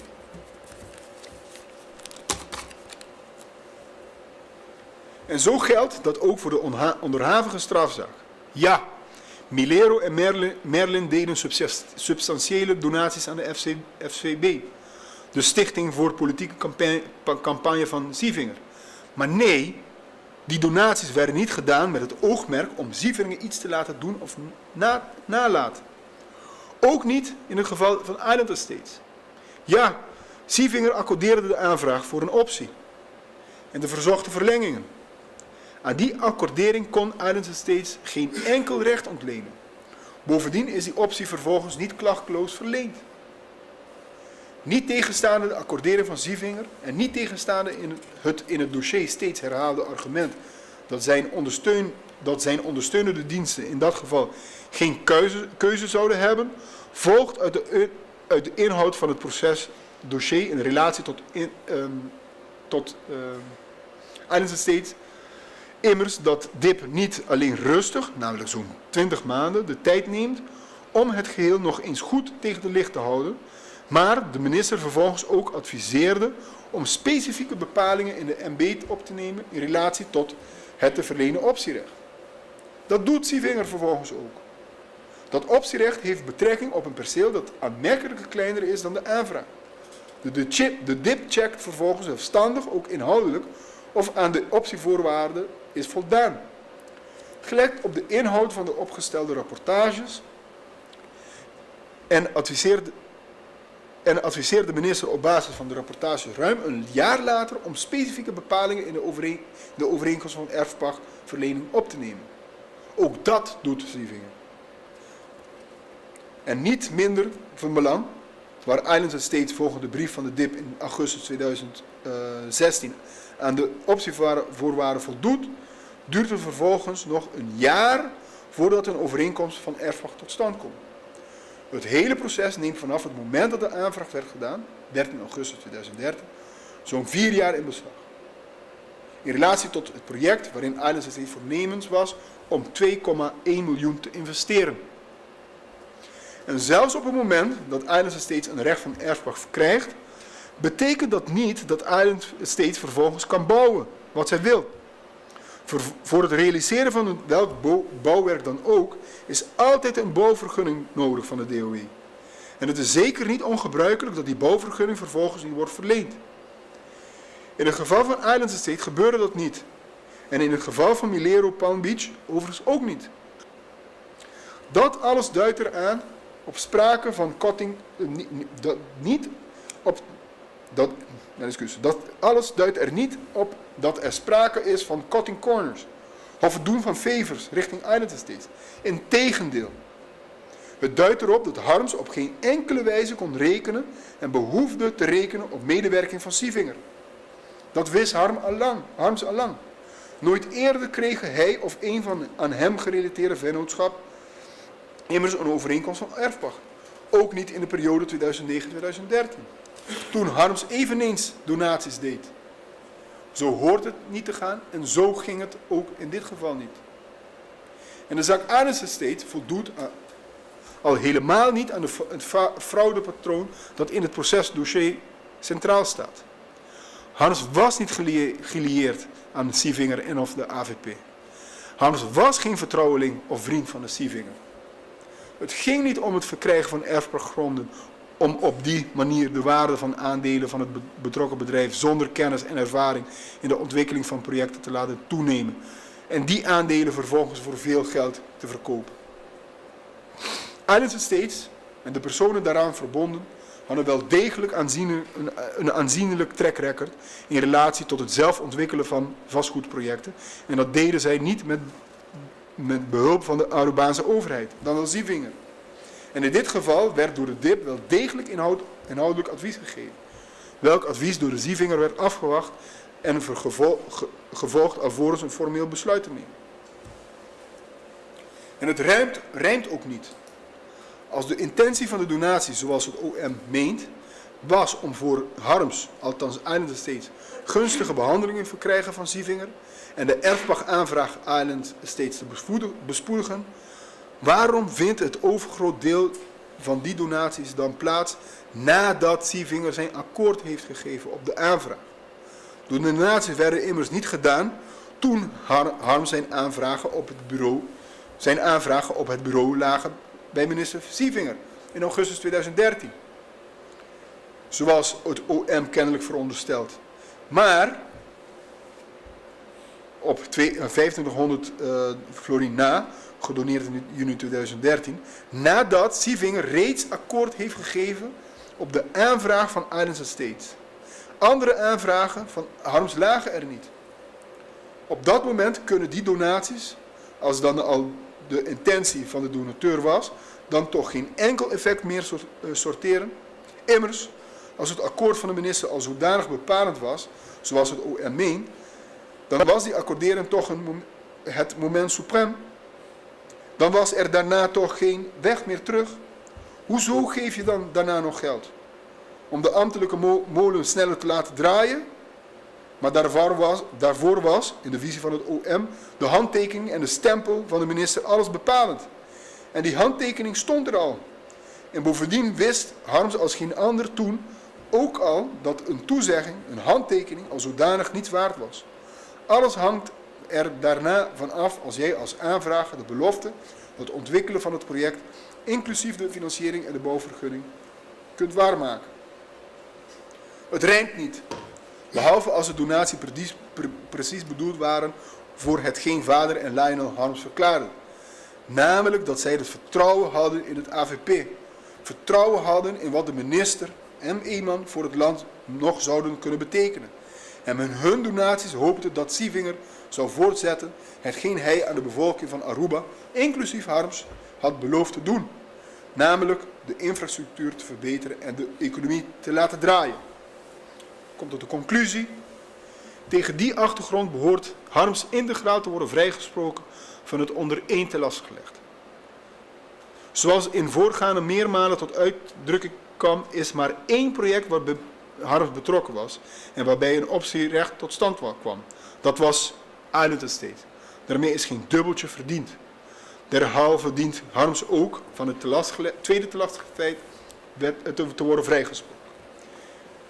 Verzoek gerecht om de pleitnotas aan het procesverbaal te hechten. Ik dank u, edele achtbare. Kwartier? Sorry.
Tja, we gaan verder. En het woord gaat u zitten en het woord is aan het OM. Dank u wel. Er is een afgewogen pleidooi gehouden door de verdediging. En daaruit kunnen wij concluderen dat het OM en de verdediging in ieder geval anders kijken naar de feiten en tot andere conclusies komen. Het Openbaar Ministerie heeft niet echt zaken gehoord die naar onze mening niet zijn behandeld in het requisitoor. Maar toch zijn er een aantal punten die we willen aanstippen. Allereerst nog een korte opmerking over de verjaring. Het Openbaar Ministerie gaat uit van de feiten in strijd met dat de omkoping in strijd met de plicht is gedaan en daarmee dat stukje verjaring niet opgaat. Dan ten aanzien van de inhoudelijke feiten. De politieke donaties. Vooropgesteld staat dat het OM uit het Openbaar Ministerie uiteraard niet stelt dat politieke donaties per definitie kwalificeren als omkoping. Daartegenover staat echter wel, en dat zal de verdediging ook met het OM wel eens zijn, denk ik, dat een gift die wordt gedaan als politieke donatie ook niet per definitie niet als omkoping kan kwalificeren. Alles hangt af van de feiten en omstandigheden waaronder deze giften zijn gedaan. De reden dat het Openbaar Ministerie de donaties namens Harms wel kwalificeert als omkoping volgt uit de aard waaronder dat ze direct aan Sievinger zijn gedaan, dus niet aan de politieke partij AVP, aan de omvang van deze donaties, ook over het budget van de familie Harms heen en de timing waarop deze zijn gedaan. Hier hebben wij ook bij stilgestaan in het requisitoor en ik wil daar ook naar verwijzen.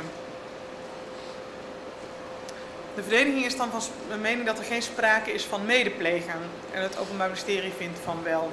Als gesteld bij het requisitoor volgt dit uit de veelvuldige samenwerking die de familie Harms heeft, het gezamenlijke beleid wat zij ook hebben ten aanzien van donaties en de verwevenheid van hun activiteiten als het gaat om de ondernemingen, de vennootschappen. Indien u dit niet volledig volgt of niet volgt voor alle vennootschappen of alle familieleden van Harms, zal er een deel van de telastinglegging kunnen worden weggestreept. Maar dan blijft er nog steeds een bewezen verklaring staan voor actieve omkoping. En deze kan zowel vooraf als achteraf, zoals ook in het requisitoor genoemd, plaatsvinden. Het OM stelt dat deze omkoping als doel oogmerk had het verkrijgen van een voorkeursbehandeling en het warm houden van de relatie van Harms en Sievinger. We realiseren ons dat dat brede begrippen zijn, maar zoals gezegd, het moet ook ingevuld worden aan de hand van die feiten en omstandigheden die ook zijn geschetst in het requisitoor. Deze begrippen noodzaken echter niet tot de tegenprestaties zoals die door de verdediging zijn opgesomd in hun pleidooi. Al met al, en afsluitend wil ik daarover opmerken, is dat de gang van zaken zoals die in de zaak van Harms is geweest, ook verdisconstateerd in de strafvereis die door het Openbaar Ministerie is gevraagd in deze zaak. Het feit dat het, om het zomaar te noemen, een wat minder kwalijke vorm, bij gebrek aan een andere goede term daarvoor, van omkoping sprake is, brengt niet mee dat niet bewezen kan worden. Ook in jurisprudentie is te zien dat omkopingen van een geringe aard kunnen zijn en waar nauwelijks een tegenprestatie op volgt, waardoor toch gesproken kan worden van omkoping. De wetgever heeft bij de strafbaarstelling van omkoping beoogd dat zelfs marginale omkopingen strafbaar zijn. Er bestaat niet zoiets als een materieel vereiste voor die omkoping. Zoals ik al zei, ook slechts een gering iets kan ertoe leiden als dat maakt dat het een relatie met de ambtenaar bestendigt of warm houdt of voortzet. Dat alles maakt dat het Openbaar Ministerie zal u verzoeken zoals de bewezen verklaring toe te wijzen zoals zij in het requisitoor hebben gedaan en ook die eis te volgen. Dank u wel. Meneer Carlo. Als u mij 10 minuten geeft om even op de repliek van het Openbaar Ministerie te reageren, alstublieft. Kan ik moeilijk weigeren.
Edachtbare.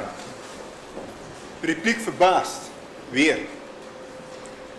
Het Openbaar Ministerie zegt anders naar de feiten te kijken dan de verdediging en verwijst naar het requisitoor. Dat is bijzonder om 2 redenen.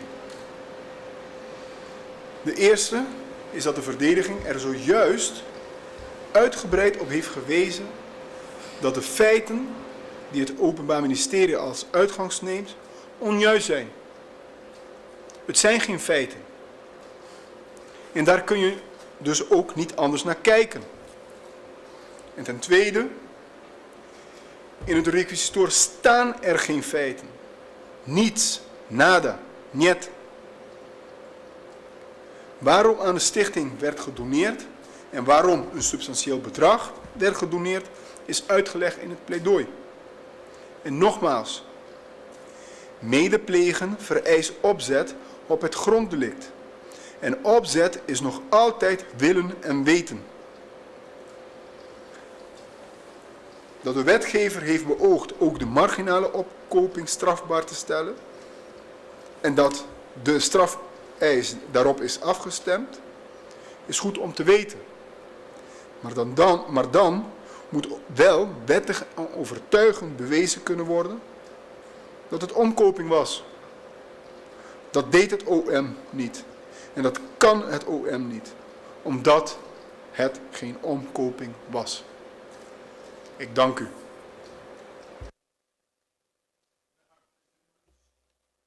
Heeft u nog iets toe te voegen aan...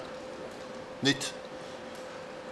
Dan sluit ik niet, maar ik zal aan u en anderen laten weten wanneer we uitspraak doen. Ja, dat was het. Goed gedaan. Meneer Ome, zaak Biemans. Ja, ik heb hem meegekeken, maar ik wil het terugsturen. Op deze. Ja,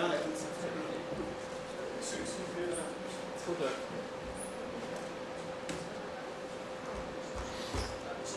Ja, graag.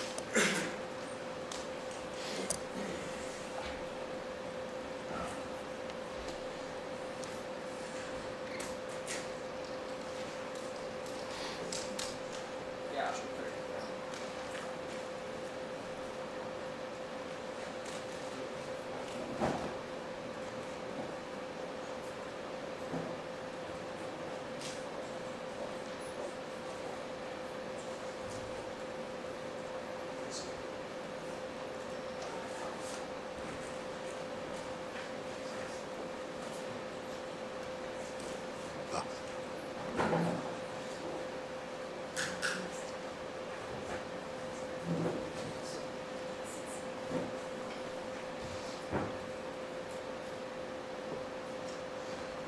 Aan u het woord, meneer Ome.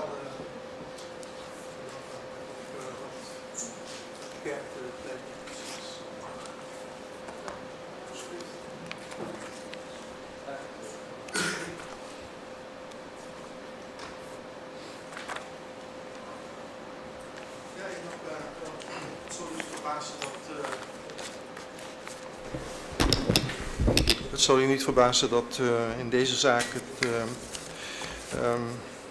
meneer Biemans verheugd is dat het Openbaar Ministerie in zijn zaak in ieder geval heeft gevorderd dat hij integraal wordt vrijgesproken. Maar hij realiseert zich natuurlijk dat er pas echt reden is om te juichen als dat is neergelegd in een vonnis waarin hij daadwerkelijk wordt vrijgesproken. Ik zie mij daarom toch genoodzaakt om nog enkele punten ter verdediging van de heer Biemans naar voren te brengen.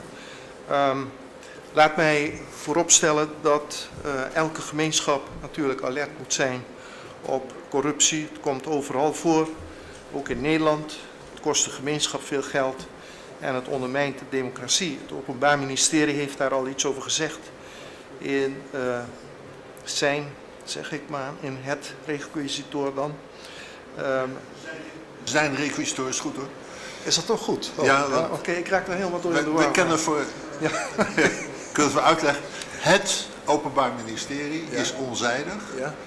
En de verwijzing in onzijdige naar Dat onzijdige is altijd zijn. is altijd zijn. Oké, kijk eens aan. En niet haar. Ben Zoals nog- ook het Openbaar Ministerie zijn requisiet Heel goed. wordt. Ik ben nooit te oud De om te officier leren. van justitie, deze officier van justitie is overduidelijk Ja. een andere, van een andere genre. Ja, Weer wat geleerd. Dank u wel voor deze uitleg. Maar goed, het Openbaar Ministerie had daar ook al iets over gezegd. Met name, ja, dan kom ik toch weer even op het punt van de kleine gemeenschappen, waar de lijnen tussen burgers en gezagsdragers kort zijn, ligt natuurlijk het gevaar van nepotisme op de loer. En niemand kan er dan ook iets op tegen hebben dat dit soort strafrechtelijke onderzoeken plaatsvinden wanneer er aanwijzingen zijn dat een ambtsdrager mogelijk misbruik heeft gemaakt van zijn positie. Wanneer dat onderzoek leidt tot een vervolging en zelfs een grootschalige vervolging zoals in deze zaak, dan is het evenwel vaak onvermijdelijk dat feiten en fictie door elkaar gaan lopen. En met name in een samenleving als die van Aruba, waar toch meer complexe sociale factoren een rol spelen. Ik heb daar gisteren in een andere zaak al een schets van gegeven van wat er allemaal in deze samenleving speelt of kan spelen en hoe de partijpolitiek ook de gemeenschap tot op het bot verdeelt, met als gevolg dat projecten vlak voor een regeringswisseling er nog gauw doorheen gejast worden of na een regeringswisseling teruggedraaid worden. Ik ga dat allemaal niet herhalen hier, maar ook in deze zaak is het toch wel van belang om te weten dat een regeringswisseling hier meestal ook gepaard gaat met een ontslaggolf, waar ik u gisteren ook al iets over vertelde. Directeuren, ambtenaren, hoofden van dienst, leden van raden van commissarissen, etc.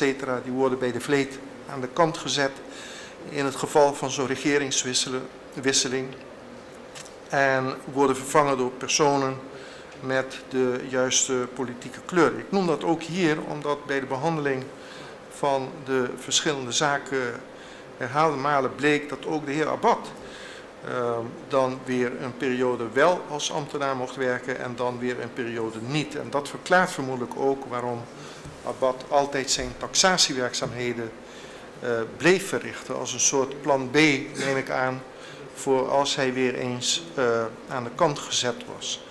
En hij is echt niet de enige. Vanwege dit fenomeen kom je hier in onze gemeenschap veel mensen tegen in wisselende hoedanigheden. En de ene keer werken ze voor de overheid, de andere keer zitten ze weer werkloos thuis. Van een burger zoals meneer Biemans, die overigens verder niets met de lokale politiek heeft, maar die in de loop der jaren wel een zekere vertrouwensband heeft ontwikkeld met de heer Abad als taxateur van zijn hotel en overige onroerend goed. Van zo'n burger kan je niet verwachten dat hij die relatie telkens even in de ijskast zet als hij weer eens voor de overheid, als hij, en dat bedoel ik Abad, weer eens voor de overheid werkt. Daar heeft hij überhaupt nooit bij stilgestaan, omdat hij altijd een zakelijke relatie onderhield met meneer Abad. En Abad heeft door de jaren heen bovendien ook nog eens de nodige kennis vergaard over dat niet echt alledaagse onroerend goed dat meneer Biemans vaak getaxeerd moet hebben. Het zou te ver voeren om daar steeds weer een nieuwe taxateur voor te moeten inschakelen die zich helemaal moet inwerken. En ja, het simpele feit is gewoon dat die er niet of nauwelijks zijn. Dan ga ik nog even kort in op de verwijten die aan de heer Biemans werden gemaakt.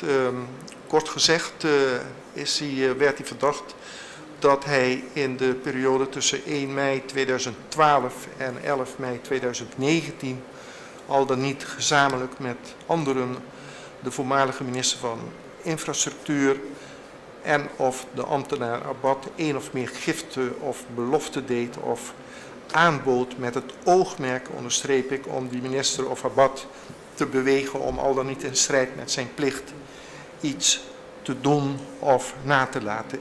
Een en ander, zoals strafbaar gesteld, bij de ook u bekende artikelen van het wetboek, het oude wetboek en het huidige wetboek.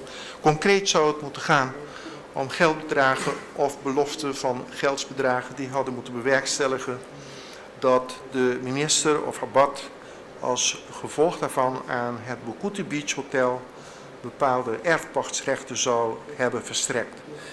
Ik moet allereerst ook iets kwijt. Ik hoorde dat net ook van in de zaak die hiervoor behandeld werd over het deel van de telastenlegging dat ziet op het bewegen van een ambtenaar tot het doen of nalaten van iets zonder daarmee in strijd met zijn plicht te handelen, strafbaar gesteld bij artikel 183a en, van het oude wetboek en 129 van boek 2 van het nieuwe wetboek, het huidige wetboek. Daarop staat een straf gesteld van ten hoogste 2 jaar.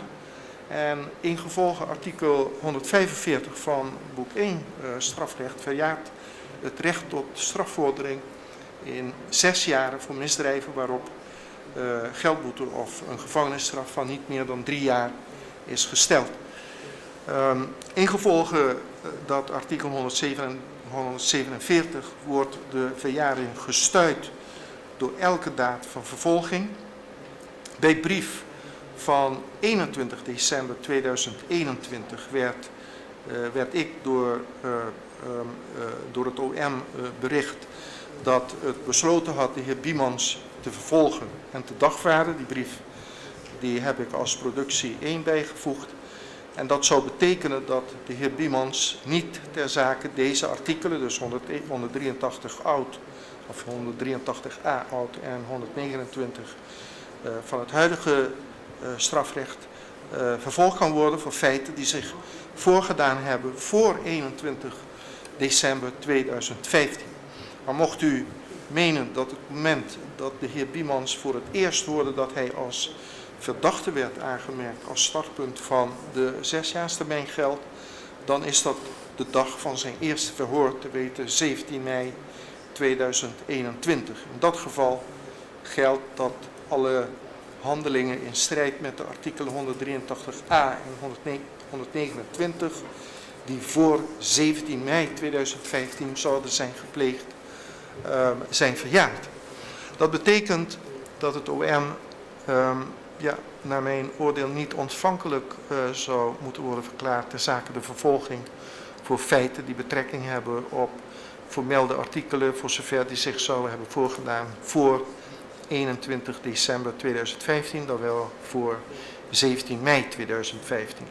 En wat dan overblijft in die periode zijn giften of beloften om iemand te bewegen iets te doen of na te laten in strijd met zijn plicht. Ik zal in navolging van het OM betogen dat de heer Biemans ook daarvan moet worden vrijgesproken. De heer Biemans, heel achtbaar, heeft altijd met klem ontkend dat hij ooit geld heeft betaald aan de minister of meneer Abad om een uitbreiding van de erfpachtsgronden van het Bokuti Beach Hotel te verkrijgen. De strafrechtelijke bepalingen die hem ten laste worden gelegd zijn buitengewoon breed geformuleerd. En ja, met een beetje kwade wil, zeker als ik het OM zojuist nog hoor zeggen dat het niet eens zo gaat om de omvang van de gunst of het bedrag dat aan een ontvanger wordt gegeven in dit kader, dat qua jurisprudentie niet veel uitmaakt. Dus je kan met een beetje kwade wil kan je een hele grote groep mensen laten vallen onder die strafbepalingen. Zeker in een kleine gemeenschap lijkt mij. En om dat te vermijden dient er een voldoende hoge drempel te zijn voordat aangenomen wordt dat voldaan is aan de delictsbestanddelen van die bepalingen. Het strafrecht dient immers een ultimum remedium te zijn. Allereerst dient vast te staan dat er een gift of belofte is gedaan. En beide bepalingen zien dan op een handelen of nalaten van een ambtenaar als gevolg van die gift of belofte. In het geval van artikel 128 van boek 2 om een handelen of nalaten in strijd met zijn plicht. En in geval van 129 dan om een handelen of nalaten niet in strijd met zijn plicht, voor zover dat dan nog na 17 mei op zijn vroegst heeft plaatsgevonden. In beide bepalingen is de aanwezigheid van oogmerk een primair vereiste. Oogmerk in de zin van deze artikelen is aanwezig wanneer het doen van een gift door de gever naar hij moet hebben beseft als noodzakelijk en dus voor hem gewild gevolg meebrengt dat de ambtenaar wordt bewogen tot een doen of nalaten in zijn bediening. Het betreft de zwaarste vorm van opzet die bovendien niet op de gift of belofte als zodanig ziet, maar op het gevolg moet zijn gericht. Voorwaardelijke opzet is dan ook niet voldoende. Als dat oogmerk niet volledig blijkt uit een door de gever daartoe strekkende verklaring, dan dient mede aan de hand van de feiten of omstandigheden te worden bepaald of de gever met zijn gift of belofte het oogmerk had om de ambtenaar te bewegen tot een doen of nalaten in zijn bediening. En om de bewijsrechtelijke drempel van oogmerk te halen, dient minst genomen vast te komen staan dat het niet anders kan zijn dan dat de gever een gift aan een ambtenaar heeft gedaan om daar ook iets voor terug te krijgen. Dat kan een tegenprestatie zijn, maar het kan ook het bewerkstelligen van een speciale relatie zijn die zou kunnen leiden tot een voorkeursbehandeling. Essentieel is bovendien dat de ambtenaar op de hoogte moet zijn van de gift of de belofte.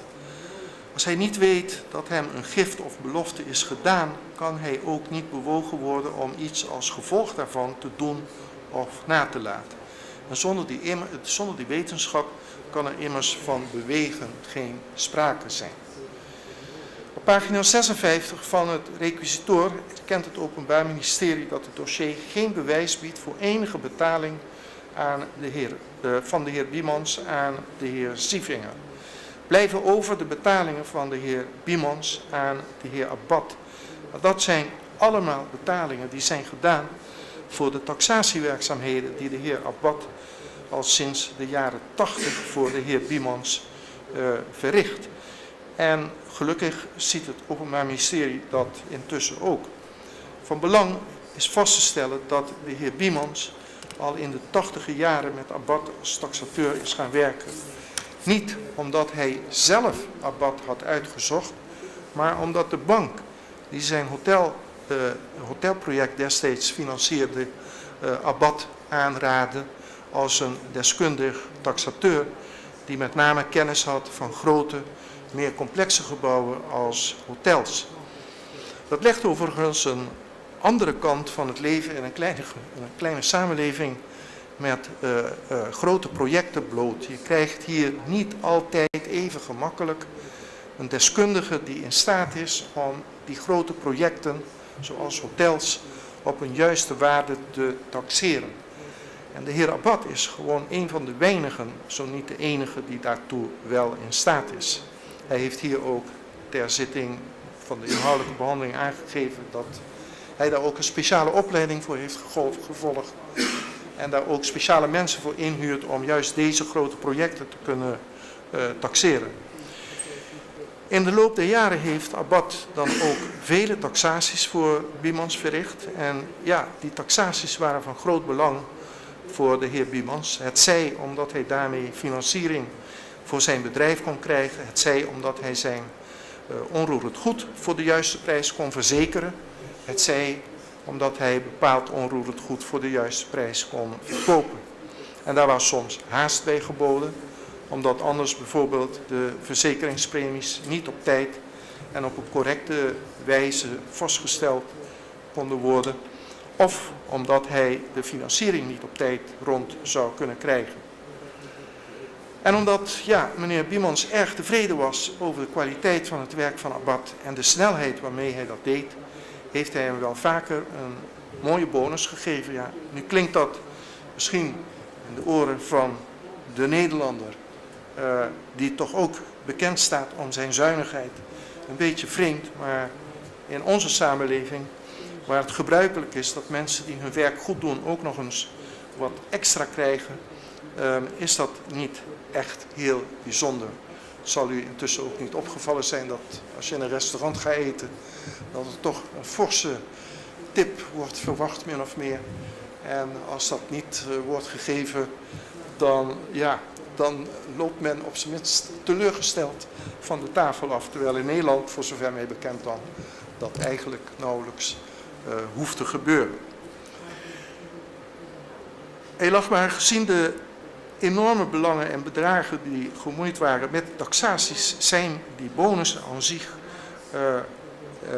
ook niet disproportioneel. In ieder geval zal het duidelijk zijn dat de betalingen die Biemans aan Abbad heeft gedaan voor de taxaties niet bedoeld kunnen zijn geweest om een speciale relatie te bewerkstelligen. Die had meneer Biemans al met Abbad vanwege het lange voortraject van die taxaties. Nu gaat het in deze zaak om een heel specifieke uitbreiding van een erfpachtsperceel van het Boukouti Hotel, waarop vroeger op dat terrein een piratenschip lag dat dienst deed als restaurant. De Pirates Nest, geloof ik, heette dat. Dat lag ook nog eens gedeeltelijk over de perceelgrens. En behalve bij het Boukouti Hotel was het ook bij de hotels aan beide zijden van het Boukouti Hotel het geval. Los van die hotels, van Boukouti en die twee aangrenzende hotels, waren er ook verschillende andere hotels langs de kust, waar de erfpachtspercelen in meer of mindere mate waren overschreden. Althans de grenzen van die erfpachtspercelen.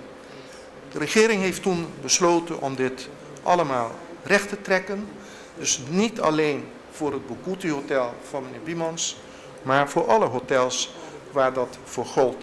Ja, en daartoe moest de heer Biemans, net als alle andere hotelmanagers, een verzoek voorrichten tot de minister. De aangrenzende hotels, Manchego Beach Hotel en Costa Linda, hebben die toestemming ook gekregen, net als het Boukouti Hotel. Tegelijkertijd, dat vergeten we vaak na zoveel jaren, stimuleerde de regering in die tijd, die in het teken stond van een zware economische recessie, met name de ondernemers in de toeristensector, om met nieuwe projecten te komen, zodat de economie weer een beetje op gang zou komen. En dat heeft de heer Biemans ertoe gebracht om in plaats van dat Pirates Nest restaurant een volledig nieuw restaurant te bouwen. Middels een brief van 23 juli 2012 kreeg de heer Biemans toen te horen dat er geen bezwaren bestonden tegen de verzochte uitbreiding van het erfpachtsperceel. Zoals gesteld was toen ook al toestemming voor een soortgelijke uitbreiding van het bestaande perceel, CQ rechttrekking van een grensoverschrijding van het aangrenzende Costa Linda Hotel, gegeven in 2011, later gevolgd door het aan de andere zijde gelegen Manchego Hotel. De heer Biemans heeft er dan ook nooit aan getwijfeld dat ook zijn hotel die toestemming zou krijgen. Ik heb in productie 2 ook een kaartje overgelegd met daarop de uitbreiding van het Manchego Beach Hotel, het Boukouti Hotel in het midden en Costa Linda Hotel aan de andere zijde. Ze hebben allemaal vergelijkbare stukken uitbreiding gekregen. En dat was op die plek ook geen probleem, omdat het strand daar gewoon heel diep is. En dan bedoel ik te zeggen dat de afstand van die hotels tot de zee behoorlijk groot is. In productie 3 leg ik de brief over van de DIP van 23 juli 2012, waarin namens de minister aan het Boukouti Hotel wordt gemeld dat er geen bezwaren bestaan tegen de verzochte uitbreiding. En toen kort daarop de tekeningen door de Dienst Openbare Werken, de DOW, werden goedgekeurd, was dat voor de heer Biemans het sein dat hij kon beginnen met de nieuwbouw, CQ renovatie van het restaurant. Op 1 april 2013 heeft de heer Biemans toen het hele hotel gesloten om de renovatie uit te voeren. En op 12 augustus 2013 was alles al klaar en is het hotel met het nieuwe restaurant weer geopend. Het hele proces van de verbouwing in 2013 is bovendien ook nog eens in een brochure vastgelegd die ik als productie 4 overleg. Deze daadkracht van de heer Biemans werd destijds ook toegejuicht door de regering, omdat het met zulke initiatieven niet alleen de economie draaiende werd gehouden, maar tevens de kwaliteit van het toerismeproduct werd verbeterd. Ook al moest toen de erfpachtsuitbreiding nog geformaliseerd worden en nam dat extra tijd in beslag vanwege verkeerde metingen van het kadaster, voor de heer Biemans was er geen enkele reden om te twijfelen aan de formele vastlegging van de uitbreiding. Intussen bleef hij gebruik maken van de diensten van Abbad als taxateur en hij heeft er geen moment bij stilgestaan dat zijn betalingen aan Abbad voor de taxaties vele jaren later gebruikt zouden worden om hem van omkoping te verdenken. Een erfpachtsuitbreiding die aan verschillende hotels werd vergund en waarop hij al lang en breed in 2013 na verkregen toestemming van de DOW het restaurant had gebouwd, kon in zijn stoutste dromen niet gelinkt worden aan de betalingen voor die taxatierapporten. Omdat niet alleen zijn hotel een erfpachtsuitbreiding kreeg, maar meerdere hotels langs de kust, kon er dus ook geen sprake zijn van een voorkeursbehandeling. En hij viel dus bijna letterlijk van zijn stoel toen hij in 2021 te horen kreeg dat ook hij verdachte was in deze zaak. Ja, dan sta je echt voor een groot probleem, edelachtbare, waar wij gewone stervelingen nauwelijks bij stilstaan. Als je van de schrik bent bekomen, moet je je immers gaan afvragen wat er precies zoveel jaar geleden is gebeurd. Je moet zo goed en zo kwaad als dat gaat alles weer zien te reconstrueren. En dat is niet altijd eenvoudig. Zeker niet als je ook nog eens veel e-mails bent kwijtgeraakt omdat je van provider bent gewisseld. De heer Biemans heeft gelukkig alles toch nog met de nodige moeite enigszins kunnen reconstrueren. Alle betalingen konden immers gekoppeld worden aan de taxatierapporten die Abbad had geleverd, met uitzondering van 1 voorschot van 20 mil in 2015, waarvan de heer Biemans niet wist dat Abbad daarvoor geen taxatie had gemaakt. En dat kwam omdat zijn accountantskantoor, waarlangs de meeste betalingen liepen, hem daar niet op gewezen had. Gelukkig kwam uiteindelijk ook een e-mailcorrespondentie boven water van 24 oktober 2018 tussen de heer Abbad en de heer Biemans, waarin nota bene meneer Abbad meldt dat Biemans kennelijk per vergissing een dubbele aanbetaling had gedaan van dat bedrag. En hij, Abbad, wilde dat terugstorten. Ik leg die correspondentie over in productie 5.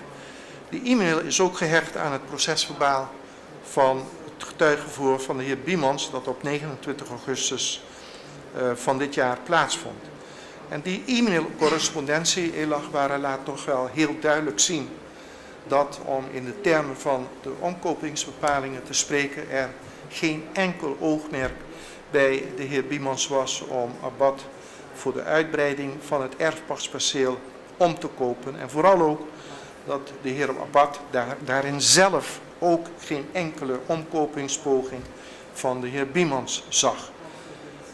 Daar was ook geen enkele reden voor te verzinnen, omdat in de ogen van de heer Biemans de uitbreiding al geaccordeerd was. Hij van de DOW een bouwvergunning had gekregen en het restaurant al in augustus 2013 gereed was.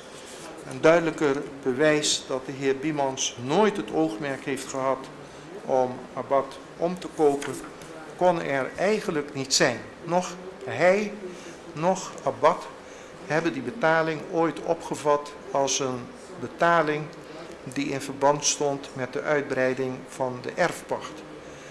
En dat wordt ook bevestigd door de getuigenverklaringen die Abbad en Zievinger op 22 augustus van dit jaar ten overstaan van de RC en ter zitting van 9 november 2022 hebben afgelegd. En ook de heer Biemans heeft dat als getuige nog eens uitvoerig ten overstaan van de RC op 29 augustus uiteengezet. En dat ook op de zitting van 9 november 2022 herhaald. De heer Biemans heeft geen voorkeursbehandeling gehad. Hij heeft gekregen wat meerdere hotels in die periode hebben gekregen, volgens een algemeen geldend rechttrekkings- en legalisatiebeleid van de overheid. De heer Abad heeft van meneer Biemans geen geld gekregen om iets voor hem te regelen met een terrein, laat staan om iets te doen dat in strijd met zijn plicht was. Maar zoals de heer Biemans aan den lijve heeft moeten ondervinden, kan je reputatie van de ene op de andere dag volledig onderuit worden gehaald. Je hoeft maar de pech te hebben dat een te goede trouw betaling van een bonus in relatie wordt gebracht met een overheidshandeling en je hangt potentieel. Het is moeilijk te beschrijven wat deze zaak met de heer Biemans heeft gedaan. Voordat hij 50 jaar geleden naar Aruba kwam, woonde hij in Venezuela. Een van de redenen om daar te vertrekken was de welig tierende corruptie overal.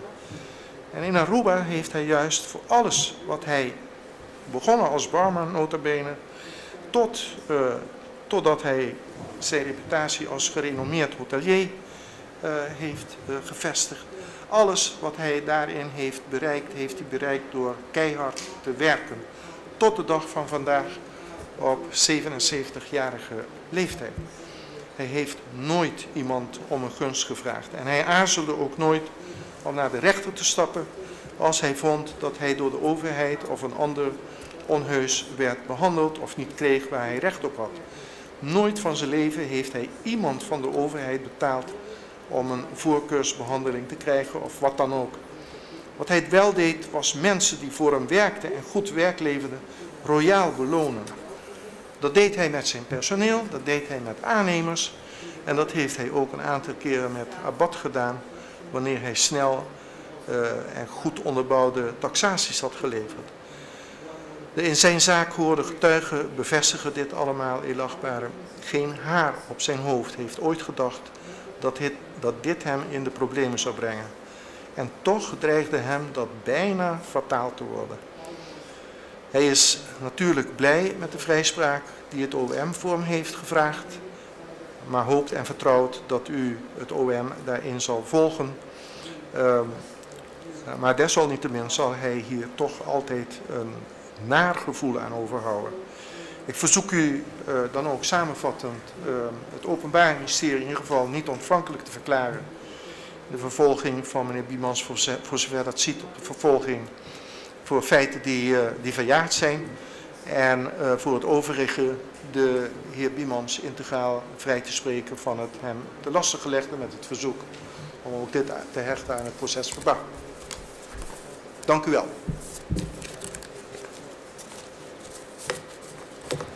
Het OM. Ik heb geen behoefte aan een repliek. Althans, dat wil zeggen, u weet het standpunt van het Openbaar Ministerie over de verjaring. Ja. Meneer Biemans, u heeft recht op het laatste woord, zoals dat heet. Thank you. Dank u wel. Almost everything has been said. Alles is gezegd. I have to be very honest. I was Ik very moet eerlijk surprised zijn, ik was heel verrast. that at the moment when the researcher came to me Op and het moment asked this dat de recherche naartoe kwam en me deze vragen stelde. question. To me, the project was a done deal, Voor mij was het project afgedaan, een gedane zaak. and I have to also say that, Ik moet ook zeggen dat, and Mr. Owen mentioned that I came here about Owen heeft het al gezegd, almost 60 years ago, ik ben hier bijna 60 jaar geleden naartoe gekomen. and I worked hard, En ik heb hard gewerkt and I worked with a lot of good people. en ik heb met veel goede mensen gewerkt. During these years, Gedurende die jaren I've made a great deal of income, heb ik goed but I inkomen also verdiend. always shared it with my people. Maar ik heb het ook altijd verdeeld met mensen. Gedeeld met de mensen. So I'm very happy that the prosecution has given me this fair chance. Ik ben heel blij dat het OM mij deze eerlijke kans gegeven heeft. Goed. Dank u wel voor deze woorden. Ik zal niet sluiten en in één keer uitspraak doen in alle zaken en u krijgt daarvan bericht. Dank u wel.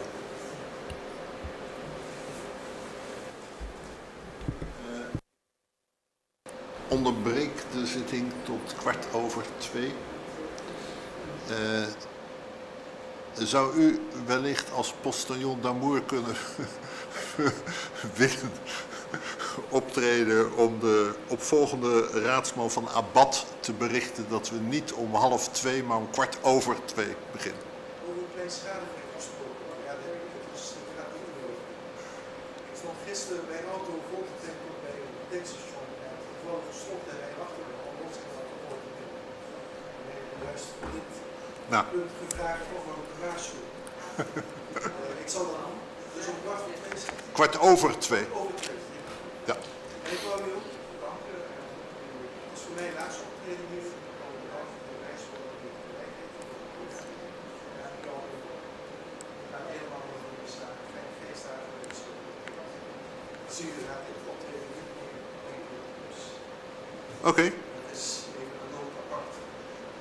Voor u is het de laatste keer? Of, Voor mij is het de laatste keer dat ik hier in deze avonds sta. Oh, ja. Nee, nou dan zie ik u nog wel hoor.